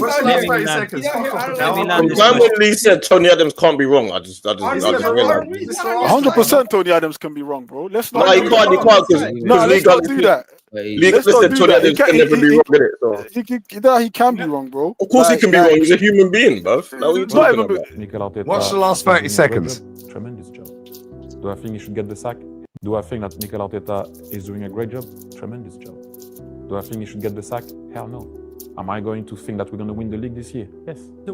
So why don't you listen to him?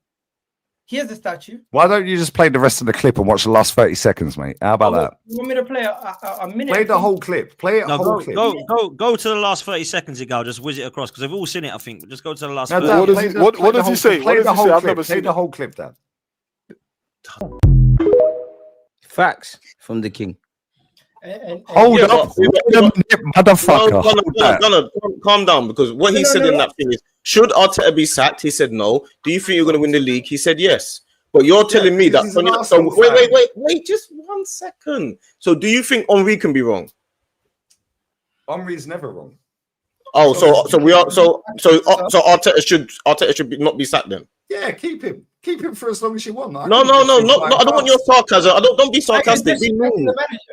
Should he be sacked or not? Because Henry said he shouldn't be sacked. So should he be sacked? My personal opinion, yes. So to you, hold up, D. TT's always right. Yeah. Now go and Gal has all these clips. Now go and find the clip. Yeah, of him on CBS when he's cussing the manager. Stay on topic. You say this all the time. Stay on topic. Yeah, We're on topic. In that clip, he said that Arteta should stay. And I'm telling you, do you think he should stay? You said no. By the way. So Henry, you go on mute if you're not talking, yeah, because I can just hear background. So Henry, you think Henry is wrong, right? No, I don't agree with what Henry's saying. Oh, is it? No, you can disagree with legends. Statue outside the club. No. He's got a statue outside the club. You can't disagree with him. How dare you disagree with him? Guess what? Thierry Henry knows this guy's a scrub. Statue outside the club. Yes. Fantastic. Don't disagree with him. What did he say? He's got you there. He doesn't got me there. No, because he ain't let you finish. I'm not listening to you. I'm not letting you land. Listen to me because you say stay on topic. No one else land. I'm not letting you land. No, I've let you land. No. Sorry, Dan. You'll go back to Dan. Let Dan host. Dan's the host. Pots, they've been landing for 2 months. I've been listening to them waffle for 2 months. Yeah, but now they want to tell me he's yeah. So let me waffle. No more waffling. Thierry Henry is always right. The club. He's a statue outside the club. Yes, he does. So let me finish what I was going to say. You're not going to get your point across because you don't let no one get their point. You're not getting your point anymore. Your point's finished. We'll do that stream another day. Stay on topic, D-Gal. Stay on topic. Thierry Henry is always right. Now play the clip from CBS, please. No, we're done. He also said, I'm not Arteta in, I'm not Arteta out, I'm Arsenal. But Lee, you're Arteta out. Okay, so hold up. Can you play the clip from CBS, please? Because he's always right. I agree, he's always right. No more clips. Oh, you ain't got that clip. Cool. Igal, leave him. No more clips. Gone empty, man. Sprayed the clip. He sprayed the whole clip and he's folded. I got more, bro. I got loads more. Now he's like, I've got more clips than you on me, by the way. I'm not panicking at all, man. Trust me, I'm not panicking about anything. I just use the same thing. I just use the same standard for you. The reality is Thierry Henry is always right. And Tony Adams is always right. Let me come. They're both always right. Yeah. They're always right. Before every statement doesn't mean it's actual fact. It's just an opinion. No, but don't forget evidence-based. It's evidence-based. Remember, evidence-based. Evidence-based. So show me the clip of TT on CBS with Anita. Stinker and hook. Let me come in, man. Bringing it back. Can I say one more thing? Let me come in. Don't make me mute. These are third world. I swear to God, I don't want to have to mute people because otherwise I'm never going to get in. I'm never going to get in. Igal, I'll let you come in afterwards. Just let me say this because it's important. People are super chatting and I am not seeing them. It is not me ignoring you. YouTube and StreamYard for the last 24 hours has been a mess. I have 5 that I've read out and there is hundreds that have come in. So I apologize. If you are one of those people that I have not read a super chat out, as long as it's appropriate, please put it in a comment on this video and I'll read it out in the next show, I promise. Okay, so I do appreciate all the super chatters. This happened earlier with me and Matty and it happened earlier with me and Sophie, etc. So it is a StreamYard problem. So apologies, people. I don't know what's been happening there. Please don't super chat anymore because it won't get read out unless you, of course, do want to donate, and I appreciate it, but I'd rather you didn't because I do prefer people to super chat that I can read out. So please, If you are going to super chat, it will not get read out because there's some problem. Sorry, people. That was the reason I wanted to shout over. I don't normally, but I just wanted to let people know that is the problem with StreamYard and YouTube. There's also been an Isak bomber tonight that he is staying at Newcastle and they will not be leaving. Now, I do not know if that is 100% true, but a lot of Newcastle sources are saying he's not going anywhere and he'll rot in the reserves if he has to. So if that's the case, that's the case. He's going to Liverpool. So yeah, that I is say a one massive, thing? massive one. Deadline day is Guys, signing for guys, Liverpool. Guys, a lot of the Exactly. conversations we speak about are third world problems. There's a lot of clubs out here that would rather love to speak about captaincy and nonsense like this. Yeah, Newcastle. You just brought it up on Newcastle. They just won a trophy, bro. That third world problem. Let me ask this final question to the Why do you panel. mention irrelevant points? let me ask this last question because otherwise we're never going to close, right? Let me ask this last question. Let's start with DJ. Let's go around quickly. We've got Leeds at the weekend. How do you see the game going? How are we going to get 3 points? And how are we going to actually have some form of me and you and Kenny going to the Emirates meeting and talking about the scintillating football we've seen, bruv? Talk to me, DJ. Oh, we just got to go at them from the whistle. I can't. You know what, Lee? I'd like to be positive. We're going to win. Definitely going to win, but it's not going to be pretty. I think it's going to be a bit scruffy 2-1.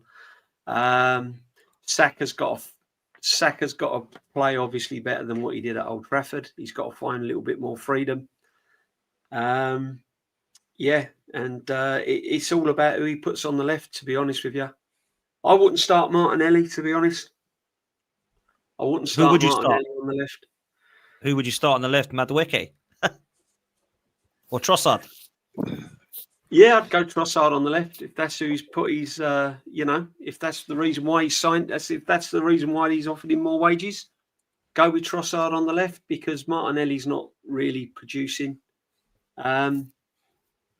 Just got to sort that Zubimendi and Rice out because they was a little bit disjointed Saturday. I tried to work out a system and I couldn't work it out. Whether you put Rice in more of an advanced attacking role and try and play through the lines a little bit more. Yeah, but we've got to be careful because Leeds have got nothing to lose. Because if Leeds lose on, which they're expected to do, it's not going to damage their season. It ain't going to determine whether they get relegated yet. So they've got plenty of season left. So they're going to come there. It's a free hit for them. And they look dangerous on the break, Leeds. They did look dangerous on the break. So we've got to be careful. But yeah, I can't see it free-flowing, Dan. I can see us winning 2-1. Bit scrappy. We don't normally play well first home game of the season anyway. In history will tell you that our first home game is not normally pretty. So, just hope. It's all it is. Let's keep using that word, don't we? Hope. That's all it is. It is hope, bro. It is hope. I think it might be a repeat 1-0 again. That's my prediction. But Kenny, what are you telling me? Well, we've got to move the ball a bit quicker. We've got to get Gyökeres into the game. Especially to get the crowd on side. I think we're going to win 2-0. It will help if we score in the first 30 minutes. If we score in the first 30 minutes, it's a comfortable game. And then we'll get a second because I think Leeds, as DJB says, it's going to be a free hit. But the onus is not on us just winning. It's about us trying to develop a more exciting style of play, trying to get the best out of our players, best out of Saka, get the best out of Gyökeres. We really need to get the best out of him. You can't spend £70 million on a player and not play to his strengths. Obviously, he's coming to a settled side, but got to meet him halfway. His attributes are to score goals. Help him score the goals. Get the ball forward quickly. We know it's going to be a low block. If we move the ball quickly, and we play to his movement and his hold-up play, who knows what we could do? But right now, it's just about the win. You telling me, D? Yeah, I think if we want to win this league, I think this is like a game that we can't even think about dropping points in. I think it should be a standard, simple win. It has to be. Leeds at home, we have to win. Even though they won their last game, Everton and stuff like that, we have to win this game. I'm not as confident as everyone else is, or because I don't know who's confident, who's not. I'm not actually super confident because I feel like we always always like have little blips against these type of teams and things like that. But if we want to keep in the race, I feel like I said before, we had to win Man United, Newcastle, and Nottingham Forest and Leeds if we wanted to stay in the title race. We had to only draw against Man City and Liverpool if we win those 4 games. That's what I said. That was my not prediction, but what I wanted to come out of it. So we've done the Man United thing. I think we have to beat Newcastle, we have to beat Leeds, and we have to beat Nottingham Forest, and only draw with Man City and Liverpool at the bare minimum. Like obviously in the ideal world we'd beat them, but bare minimum we have to draw with them. But we have to win the other games, other 4. So we have to win this game. I don't think there's any doubt about it, to be honest with you. Stricto? Yeah, man. I believe we'll win this game. Now, obviously, everyone's looking for an improved performance.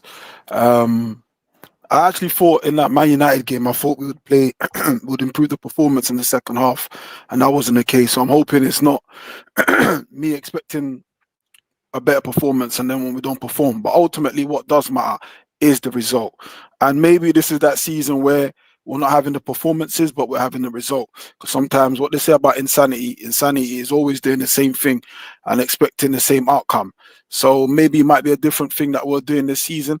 Playing dirty, it's not beautiful. George Graham days again. But if it gets us over the line, then yeah, so be it. But it's all about the points, bro. I can't sit here and talk about anything else other than points. So yeah, get the 3 points, and I'm happy. Okay. DG, what are you saying? I can't lie, man. I'm kind of optimistic about Leeds, man. I'm saying 4-1 Arsenal. I hear you lot's points about, you know, they've got nothing to lose. They're on this, but it's just written in the stars. I know Kenny Ken won't like that, but Gyökeres is bagging, Madueke is bagging. Someone shit like Martinelli might score, man. 4-1. And then the tension turns to Nottingham Forest and Liverpool, man. I mean, I'd love to say 4-1 as well, but I don't see it. But we'll see, bro. I hope you're right. Igal, I'm expecting Igal, you to tell me we're going to be winning by 4 or 5 as well. No, it's gonna be 3-0, but it's gonna be a situation where we get two quick goals, we wait, and then at the end we bury a third and we leave there with a good scoreline. But the main point is gonna have to be a good performance, because going into that Liverpool game, we need to gain some confidence. We're at home cooking, keep another clean sheet, 2 clean sheets starts the season. 5, what is that? Get 3 more goals on the goal chart just to get us higher up the goal chart.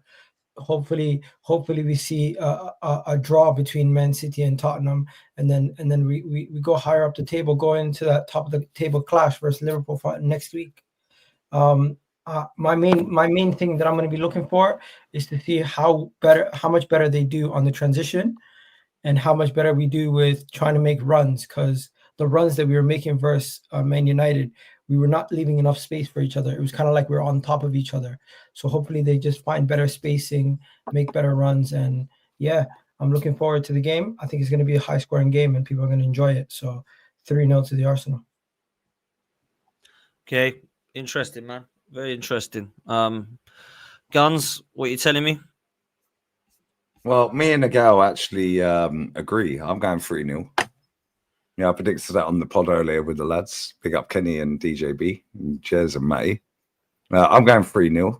They're shit on set pieces. Yeah, obviously, Y Scout Merchant right here would know that because he's done his Y Scouting. Yeah, Don Gal. Yeah, big up Don. Yeah, they love a bit of Y Scout. So, yeah, and we're elite on set pieces. So we're going to scam a 3-0 win. It's not going to be great. Yeah, we're going to still fuck up in transition. Yeah, they're going to attack us with Dan James and Nonto. They're going to pass through our midfield within 2 passes. Yeah, real quick, like every other team does. But we'll win 3-0. And our fans will be going, oh, well, we haven't played great over the last 2 games, but it's 6 points out of 6, and we go to Anfield. And then, yeah, cool. However, let's hope all our players stay fit. Yeah, because this season is going to be a long season. And I think a lot of people have forgotten it's a World Cup season. Martin Odegaard's country, his nation, Norway, have not qualified since 1998. They're 4 wins out of 4. Yeah, we've already seen Bukayo Saka ducking out of tackles at Old Trafford. Yeah, It is what it is, isn't it? It is what it is. Half of our players have got scars all over their bodies. Yeah, half of them don't look match fit. Huh? Who doesn't? All professional footballers got scars, bro. Well, Bukayo Saka's got a 7-inch scar on the back of his thigh, mate. So is 29. So does the former Ballon d'Or winner Rodri. He just had cool. Surgery. Yeah, and guess what? Well, did he play at the weekend? Oh no, he's injured again. Sorry, my bad. It's almost like an injury causes another injury, which is why when you were telling me, oh, what you're saying now, Saka scored against Fulham. He scored against Madrid, and I said he's playing on adrenaline. One goal in 14, my friend. Lee loves chaos. He loves chaos. Lee loves chaos. I love facts. Some of you guys would know this term because it's not. I've heard this term a lot. Big up Rance in the chat as well. Bless up Rance, bro. I've sparked him out on Saturday, brother. Friday. You're bad mind. You know why? Because you're one of those people who would rather be proven right than actually hold the guy. No, because this is what you top gooners do.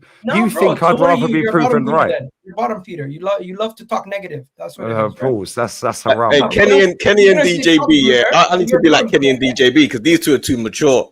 Kenny, DJ, we're in a group chat together. We're in a group chat together.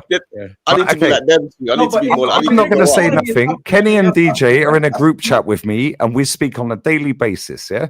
Kenny and DJ are in that group chat. I believe you. Cool. Them two are credit to adults.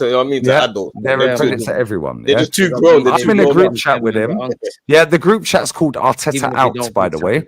However, real talk, how many times have I sat there and been positive in the group chat? How many times have I sat be positive? How many times have we done fan cams, been positive about Mikel, Odegaard? Yeah, we saw the sarcasm clip. We said. No, hold up.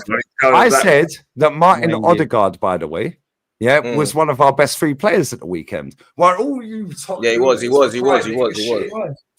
Yeah. Oh, what you watching? Mikel Arteta does well. I praise him. Declan Rice I was disagreeing with Lee on that one. You disagreed with me. Thank you. Yeah. People think it's an echo chamber. No, it ain't. It's not. It ain't. The fact and reality is you play well, I'll praise you. You play shit, you're getting cussed.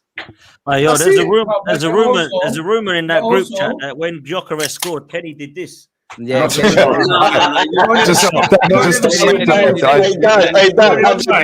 then Stricter with the season ticket. Stricter picked up the season ticket as well. Yeah. Kenny was walking around like this with the season ticket in his back pocket. Stop grown men. Hey, Kenny, do it for us. It's just for laughs. Do it for us. No. Kenny, do it just for the clip. Just for the clip, Kenny. Go on. Don't be like that, Kenny. Fathers and grandfathers should not be doing that. If I see you doing that, give me a pound. Anyone over 40 give me a pound. Kenny's kinder than me. He's saying anyone over 35. I'm saying anyone over 30 doing that. Anyone over 40 does it. Hey, man, we got a year of that then. It's all charity. I'm under 40. I can do it then. Kenny, come on. Hey, Kenny, if you do it, I'll do it. Hey, Kenny, if you do it, I'll do it. Kenny, if you do it, I'll do it. Kenny, they're all celebrations. Hey, Kenny, if you do it, I'll do it. He's doing it. Yeah, I mean, man. Do the celebration. Hey, Kenny, I'm over 40. Come on. You know what I mean? Kenny, do it for North London, man. Come on, man. Catch that. Do it for North London together. It's going to be on his knees when fucking Brendan Johnson misses a sitter at the weekend. No, he's going to be fuming. Grown men should not be doing that celebration, mate. Some of your grandfathers here. Stop it. Stop that. Kenny, don't ask Kenny about Cesc Fabregas because he'll fucking weigh you in, bro. I swear. Hella pork chops and ham rolls. Oh, yeah. Can I just say one more thing? D, don't you ever say Arsene Wenger's our greatest ever manager? That's George Graham. No, you hear. Thank you. Fucking tell him. I don't know, man. I don't know, man. That was But his football was dreadful, though. No. Stop. I don't know about that. Who won more? Who won more trophies? They're both legends, man. They're both legends. I don't know, man. Longevity, Igal. All that matters is trophies. And then when Spurs, and then he went to Spurs. And he won a trophy there as well. That's how good he was. Matting. Don't do that. Now you guys are losing another argument because you're not staying consistent. Which one is it? What matters more? Your opinion or trophies? Okay, trophies based on longevity, Arsene Wenger. Because he was there for over double the time. No, Lee, one of your greatest thinkers, yeah. I was on a stream, yeah, when Lee said, Lee said, is a League Cup is the same as a Champions League. They have Yeah. He That's said that. He said that. Still, he said That's that. a trophy. Yo, Lee, Okay, let me ask you this then, Strixo. Let me rebuttal that. Go Yeah. on, go on, Let me ask go you on. this. Yeah. Go on. Cool. Would you have taken the League Cup this season? no. Would Would you I have take it on? celebrated that, and would you be happy with a League Cup this season just Of gone? course, I'll be happy with a League Cup. Okay, But cool. that Would you be doesn't- happy? but- Hold up. Go on. Would you be happy with a Champions League last season? Of course. Of course, I would be. Cool. Guess what? Yeah, trophies are the same, bruv. Yeah, No, you can't no, determine. We no, don't win no, fucking no, any. How did you prove your point with that, though? How did you prove your point? No, Rolex. no. No, that's a Leo Gan bad. Lee, that's a why. That's a big why. That's how mad that one is. No, it's not a why. That's a big. You just go Carney. You just go Carnival Please, and run the League girl Cup them and leave me alone, please. No, but I don't even know how he proved his point with that. I don't even know. I'll go into the. Man's faithful, fam. Man's faithful, Lee. Listen, Man's faithful. all I ask is, Kenny, be consistent. If George Graham is better than Arsene Wenger, how is he better if he has less trophies? Because he's stayed there for less time. Right, Dan, can I ask the panel a question, then? He went 9 years go back on. with a trophy, Igal. All right, when Kenny's done, can I just ask the panel a He's just a question? better manager. Can I just ask the Yeah, panel a of course, bro. question? Thank you, Dan. Would you rather Arsenal win the Premier League or the Champions League? Just one or Premier two. League. We don't need to do I don't anything. give a fuck. Kenny, innit? we know your best. answer. We know your answer. Everybody else. For the best. Alright, Champions Champions League. League. I'll take a League Cup. Is Champions League or the Prem? Nah, everyone has to Premier pick League. one. I saying Premier champs. Champions Champs, League. because if we win the champs, we have a good chance to win the Champs, Super Cup also. I need the Oh, champ. okay, cool. The Super Cup, yeah. Nah, I just want to win the champs. Should we go through your tweets about Kenny, we Super got Cup? things to talk about Oh, tomorrow. Lee, man. Yeah, Hey, exactly. come on, This man. guy's rattled, bro. Hey, Lee, What come do I on, say? man. Miguel, you can't keep Hey, saying Lee, don't be like that. Oh yeah, should we go through your tweets about the Super Cup? Hey, he's already down like 17-0. Let him Oh, go. fuck off, man. Man said I'm down 70-0. You've been fried, bruv. You've been Man said cooked. the League Cup and Champions League in the same bracket. What are we doing? You said let's not compare Champions Leagues. Let's do a combined 11. Then pick Declan Rice over Tony Kroos, Odegaard over Hey, what did we Modric. win in our team back then? What are you talking about? Okay, cool. Shall I play the clip? Dan, before we go, I'm going to send you the clip. Please play it. Yeah, no Declan worries. Rice was in our team. Declan Rice, no debate. Yeah, Kroos was in that team, by the way. Who's playing something? I can hear something. Yeah, Yeah, why is it Declan Rice was in that team. You picked him, no debate. Vinny Jr.'s been awful. You picked Jesus left wing. Yeah, it's a toss up between Carvajal and Ben White. Yeah? Okay, so you want to keep doing a Tony Kroos was in that team. You said Declan Rice defensive You threw midfielder, no a little debate. bomb in there and left. It don't mean shit. Tito threw a bomb and left. It don't mean shit because when we played each other over 2 legs in the Champions League, who was the better team? No, nobody cares. I'll never forget that, fam. I forget my kids' birthdays, but I never forget man said that, bro. League Cup and Champions League. Yeah, that's League Cup. But Champions Johnson's paint trophy. Johnson's paint trophy. What about that on Champions League? And so, yeah, but we're not in that league, bruv. If I were to answer guys, DJ's don't question, forget, I would pick the league. Do you know why I picked the league? Give me a Do you know trophy. what? If I had to pick a league or a Champions League, Wait, you picked the league over the Champions League? For yeah, us? do you know why? Because that means For you've us? been consistent over the entire fucking I hear season. all Yeah? of that, but Right? However, I would also pick the But coming in Champions League second- because we've never won one, Coming bro. in second doesn't that mean you're Exactly, nah, consistent Champions throughout the League, whole Champions season? You're consistently fucking Forget loser. all of that. Champions League. We ain't done that. Champions League. Yeah, it's got to be Again, we Champions didn't League. win I the can't be fucking doing league. it. Yo, listen to What this. clip Lee am I would playing, rather by the be way? a I'm team going to that send it turns to you up for right now, 5 Dan. Yeah, games. yeah, would you got to rather play have a this. team that turns up Tony for 5 Kroos was in the team. Modric was in the team. He picked Declan Rice here, right? He put Jesus left wing over Vinny Jr. Ben White over fucking Danny Carvajal, the best right By back the in the way, world, bruv. Vinny was excluded because he was injured. No, he Igal, wasn't. When you do this, No, you he gotta wasn't. tell- No, he wasn't. It's No, he my wasn't. combined 11. Hey, Gal, you get too No, he twisted in these wasn't. arguments. That's why you No, gotta he tell wasn't. them to I stay on watch La topic. Liga every week. I think you forget this, innit? Hey, Gal, you No, get no, too stop, twisted stop, into stop. these arguments, bro. 1 second. How is somebody telling you what's your thought process when you made a combined 11? Yeah, but that's Let's got not nothing count to do- Champions League. Bruv, Let's you do a better stay combined on the 11. winning argument, which is League Cup and Champions League. Why you better stay on the Yeah, winning no, argument. Why you- We're Yo, talking he- about I let's don't know not do what's on your combined I 11. know, because you're killing them with that. But I don't know why you're not. You need to get Dan, back one differently, second. bro. Just go and win a trophy and prove us all wrong, Arteta. Thank you. You know My something? hatred Well, why for are this we here then manager every is week less if than you my guys want just to care about win. trophies? It's not like we're gonna win a trophy in August. Yeah, well, guess what? He ain't gonna win one in fucking We May were saying either. that last year, though, wasn't it? We were saying got this spent last some money, Christmas, and you're man. still back here. You get No, one Money, sec. Please man. play this. Please play this clip down there. Tony Cruz was at the club. Yeah, Money Danny on properties. Carvajal was at the club. Yeah, Modric was at the club. Man was stuttering, mumbling, and bumbling about who the number 10 was. He couldn't remember Odegaard's name. Yeah. You see, Lee is down so bad with all the clips we played that now No, he's no, no, going back to no. back I to hold 9-11. you accountable for your own words. How The many same as times everyone holds hold me me accountable for What my am I? words. What are you holding me accountable for? Am I a lawyer? Am Well, I your Well, I freaking- just play. am I I just a read government 25 official? questions. Like what Yeah. are you holding me I accountable feel like for? 50 Cent, Oh bro. my god, I gotta hold you accountable, bro. Do I help you lower your taxes every year? What do I do? For No, you? my accountant does that. He handles that. You know what I'm saying? Big up, Biggie. My accountant handles that.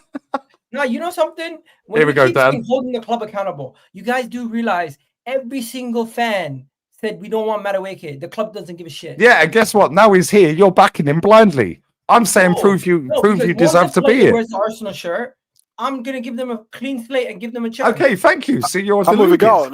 Igal on that. How is that Okay, deluded? cool. So you're deluded. How is that deluded? And guess what? I'm with The Igal. player I'm not deserves. The player It's not wears his the fault shirt. the club Okay, questions. cool. Okay, let me ask you this then. Yeah, let me No, ask no, you this you've then. been asking No. a lot of questions. You need to think. Yeah, backwards. because you've been humble tonight. So you say a player puts the shirt on, you'll just back them and say, cool. So fantastic then, yeah? So So let's what should pick man a do? player. Should man just boo him? Harry Maguire rocks Should man up boo at him? Arsenal tomorrow. Yeah, you're backing it, yeah? Should man boo him?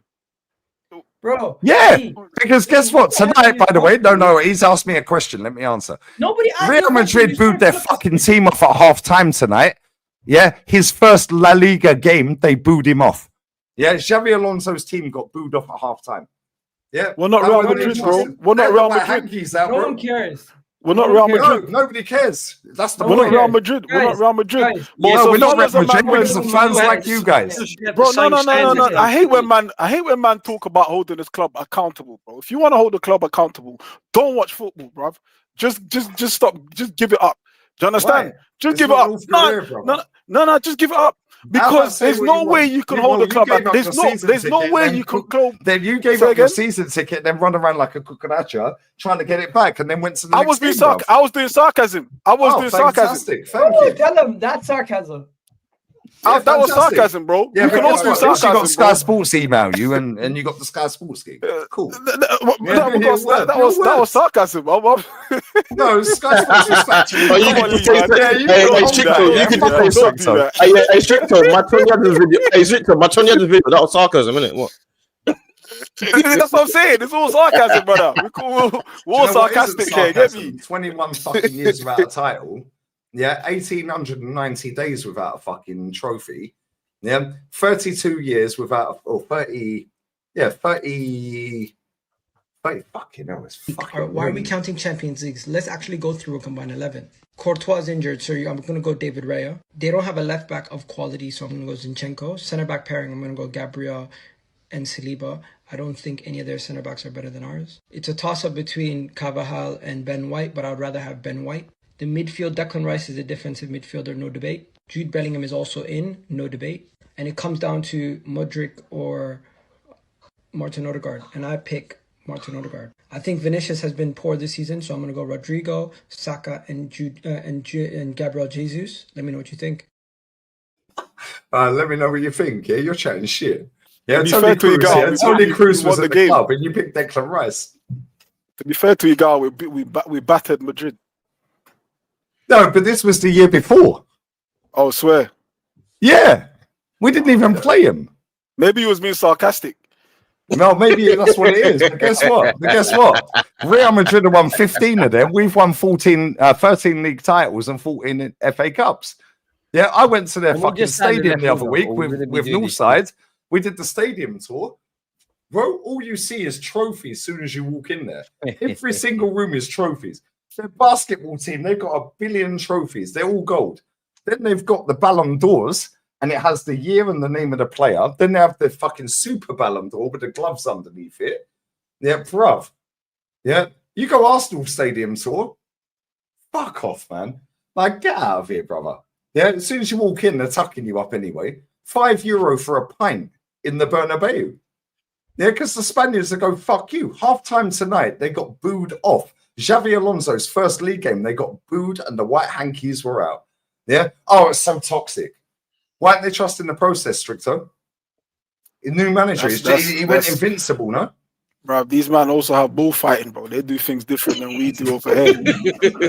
I can't speak on what the Spanish man do, fam. I don't eat, do you know what I'm saying, bro? I eat pound de jam, I don't eat paella, you get me? But listen, it's like eating paella, bro. Is it?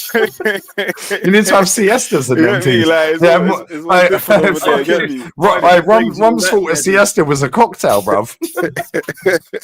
I have 55 degrees and all that madness. I know, it was fucking 49 Weather's different out there, get me? You know what I'm saying? Them man are less impatient, bro. When that heat is hitting you, bro, you know what I'm saying? The impatience, bro. Only in English football do we get this woke nonsense about giving him time. No other country on the planet gives anyone time. Yeah, Neymar's team, yeah, were getting whammed fucking 6-0 the other day. They sacked their manager on the 60th minute. They sacked him on the 60th minute. That's all right. We're still. And Neymar was crying. They sacked him on the 60th. Oh, how toxic. Fuck off. That's how they roll. Yeah, only in England, bro. Woke bullshits, bruv. Win or fuck the fuck off. Dan's been trying to rap for about 3 hours. Dan's got a billion clips out of this, by the way.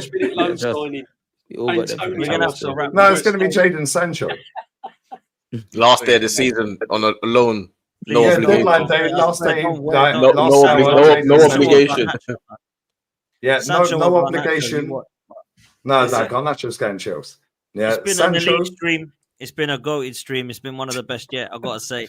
These men have been rattled. Michelin star, Dan. It's unbelievable, man. Michelin star, box office. We'll get the fucking Cuban out. Right, you're lucky I had to miss the stream today. I know you're in the chat as well. Beat that guy up on fucking weekend, bruv, please. First round knockout. And you know what? But you're lucky I had to miss the stream. Big up to the following people that I didn't get the shout out at the time. Big up to, obviously, Lee Gunner for raiding. Big up to Curtis Shaw for raiding. Big up to the North side every time. Big up to you, North, for the raid. Big up to LB for the raid as well. And big up to every single one of you for coming in. As I say earlier, I do apologize about the super chat issue. It is a StreamYard issue or a YouTube issue or a combination of the both. For whatever reason, it is not starring or saving any super chats other than the 5 that I read out, which is so bizarre, but it's been happening for 24 hours or so. So big up to that. Listen, get people to shout their channels out before we go out of here. DJB. Yeah, you got DJB, the Arsenal Huddle. So, yeah, subscribe, come along. And have a little chat and see how we go. But yeah, big up, Dan, for having me on. Been brilliant show, elite panel. Thank you very much, Kenny, D, Stricto, DG, Igal, yes, DJB, yes, Lee, obviously. Come on, bro. Come on, Unks. Yeah, come on, guys. Massive and big up the chat. Big up the chat. Love, bro. Love. Kenny, likewise, man. I don't have a YouTube channel. I think criminal. I think you guys are actually lunatics to do this because I don't know, man. To take back chat and you know, analysation from members of the public. I don't think I've got the ego to handle that. But hey, where's Igal gone, by the way? I've just realised he reached. Yeah, I know he went. Right. No, you know why Igal left? Because I was going to remind him that he said that if Liverpool win the league, Arteta should be sacked. So I spared him. He was spared the humiliation, so that's why he left. Because I was going to bring that one up. But yeah, you can find me on Instagram at KennyKen1972. You know, nothing's changed. I still think that Saka's not world class, and I think Martinelli's shit. So that's me. Racismo, Kenny. Racismo. I love Kenny, man. Kenny is the best, man. D, what you got coming up, bro? Fam's on TV, you know, man. It's just chaos over there, man. Big up you as well, Dan. Big up the panel. Big up the chat, man. It's just fun and games, man. You know what I'm saying? We all come in there, we argue, we come up, but we're all bedrooms behind the scene. You know what I'm saying? So it's all fun and games, but I enjoy it. I love it. That means if you'd be boring if you everyone had the same opinion, innit? You know what I'm saying? It'd be boring, man. So yeah, big up everyone. Everyone's diehard Arsenal. We all want Arsenal to win.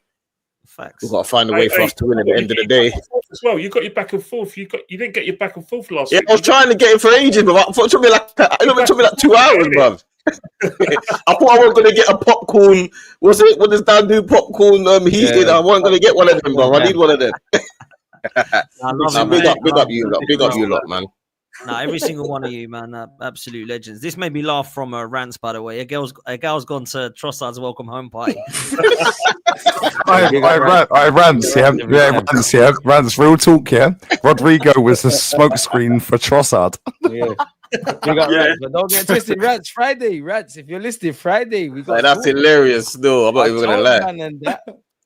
I beg you, bang that cunt out, bro. Yeah, I don't even know who that guy is, and my mum knows who he is. How does my mum know who he is, but I don't? My mum knows who he is, but I don't. How's that work? Rant's gonna punch crazy, man. Listen, make sure you're following. Knockout, Make sure you're following Fams on TV. D and the boys doing great stuff over there, man. So go show them some love. Guns, what you got coming up, bro? Well, we're smoking the cooked the Top Gooner pack. Yeah, this is a lovely Cuban cigar. It's beautiful. Yeah, it's beautiful. I was going to smoke this when I did the show with Runts today. Unfortunately, something came up, and I couldn't do the show, so he got off lightly. Yeah, but I see my man doing fucking treadmill streams and that. I was doing a Chelsea watch-along on a fucking treadmill. A treadmill stream? What's a treadmill stream? Yeah, he was doing the Chelsea watch-along on a fucking treadmill. Oh, you mean walking? Yeah, he was doing the walker, bro. That guy's funny. But what have I got coming up tomorrow? What day is it tomorrow? Every day is a Sunday, bro. Yeah, because the sun's shining. Wednesday, bro. We're on a Wednesday. I don't know. I think Fenerbahce are playing Benfica. Northside Tears will ensue, so we could be there. And yeah, man. And I'm sure that fucking this football club will do some clownery tomorrow. Yeah, so I'll be there on the main. Yeah, thanks for having me on. Yeah, Top Gooner's cooked.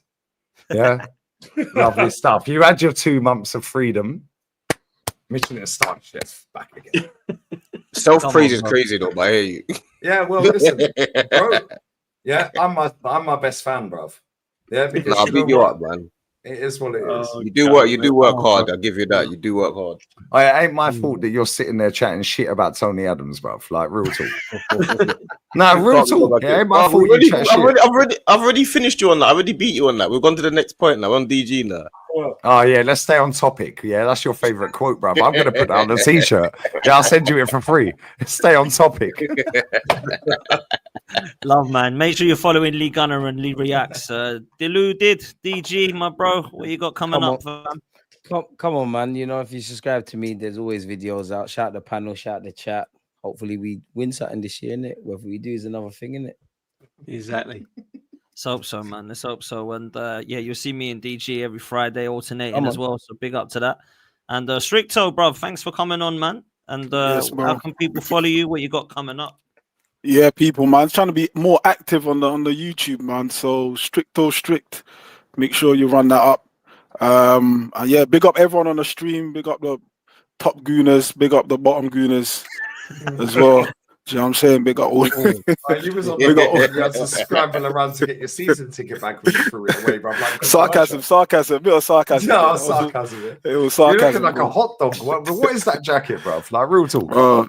That jacket is the realest jacket you ever see in your life, my brother. Do you know what I'm saying? That shit real as fuck. But yeah, man, yeah, run it up, Stricto Strict. Yeah, man. Dan, big up all the time. I'm gonna try to get some of you on my channel. DJB, big you up as well, man. Kenny Ken, you know, it's always love when I see you. D, of course, man. Of course, you know. Man. So yeah. Who else? Oh, DG. Yeah, sorry, DG, my guy. Come on. Never mentioned me and Igal. No, I'm coming to you. I'm coming to you, bro. Come on, man. Hey, Ron, I ain't got no beef with man. Do you know what I'm saying? So it is what it is. But yeah, peeps, run it up, Stricto Strict. Run it up. Love that, bro. Love that. Pleasure. Absolute pleasure. What a stream, man. We've had over 4.6k watching live, which is a new record. That's insane. Wow. So big up to every single one. I'm 37 more games to go, man. I'm on 50,975. So I'm 25 away from 51k. You dickheads, man. Yeah, you subscribe, man. Yeah, sub to this guy right now. Yeah, this guy. Yeah, real talk. This guy, I told him from day. Yeah, smash YouTube because I know you can do it, and here he is. Facts. Yeah, I told you, Dad. Real talk. He's doing his thing. Yeah, bro. I knew. Yeah, you're a calmer version of me. You say the same as me, but in a polite way. You know what? I've got one fact for all of you. Thanks, bro. All of you. I'm telling all you YouTubers, the sun is shining. Make your hay, because this season we're going to be the most watched football club because the expectations are high. So all you guys, make the sun is shining this season. Make your hay. May 2026 parade in Islington. It is mad. But listen, No. everyone's You're putting in going mad carnival. work. We already know you're going carnival, bruv. That's the only way you're going parade, bruv. It's a carnival. No. Jeez, watch your looks. They're watching looks. Bro, DG. Yeah, you're a dickhead, bro. He's going carnival, man. He's going carnival. He's in the carnival top already. Yeah, man's already got the Maggies on lock. Get out of here, man. There's nothing wrong, man. Listen, That's the only parade you're having, bruv. You're not doing the gay Guna thing. You're not doing that's haram, bruv. You're not doing the gay Guna thing, and we ain't getting a fucking title parade. Get out of here, DG, man. Hey, knock off the cheeks, guys, man. Love. Listen, people, we're gonna get out of here, man. 19 away from 51k. If you can hear it, I've already sent to DG, so DG's gonna be getting a redirect. Big up to you, my bro. And yeah, listen, it's been a lit stream. It's been a lit show. I'll be back tomorrow for more carnage, I'm sure. And Thursday, Friday, the weekend, build up to Leeds, and we go again. But we're gonna get out of here, people. Big up to all of you guys. Make sure you're showing love to all of these people, and we will see you next time. Out. Big up, Smash guys. the like button. Big up. What's that, right?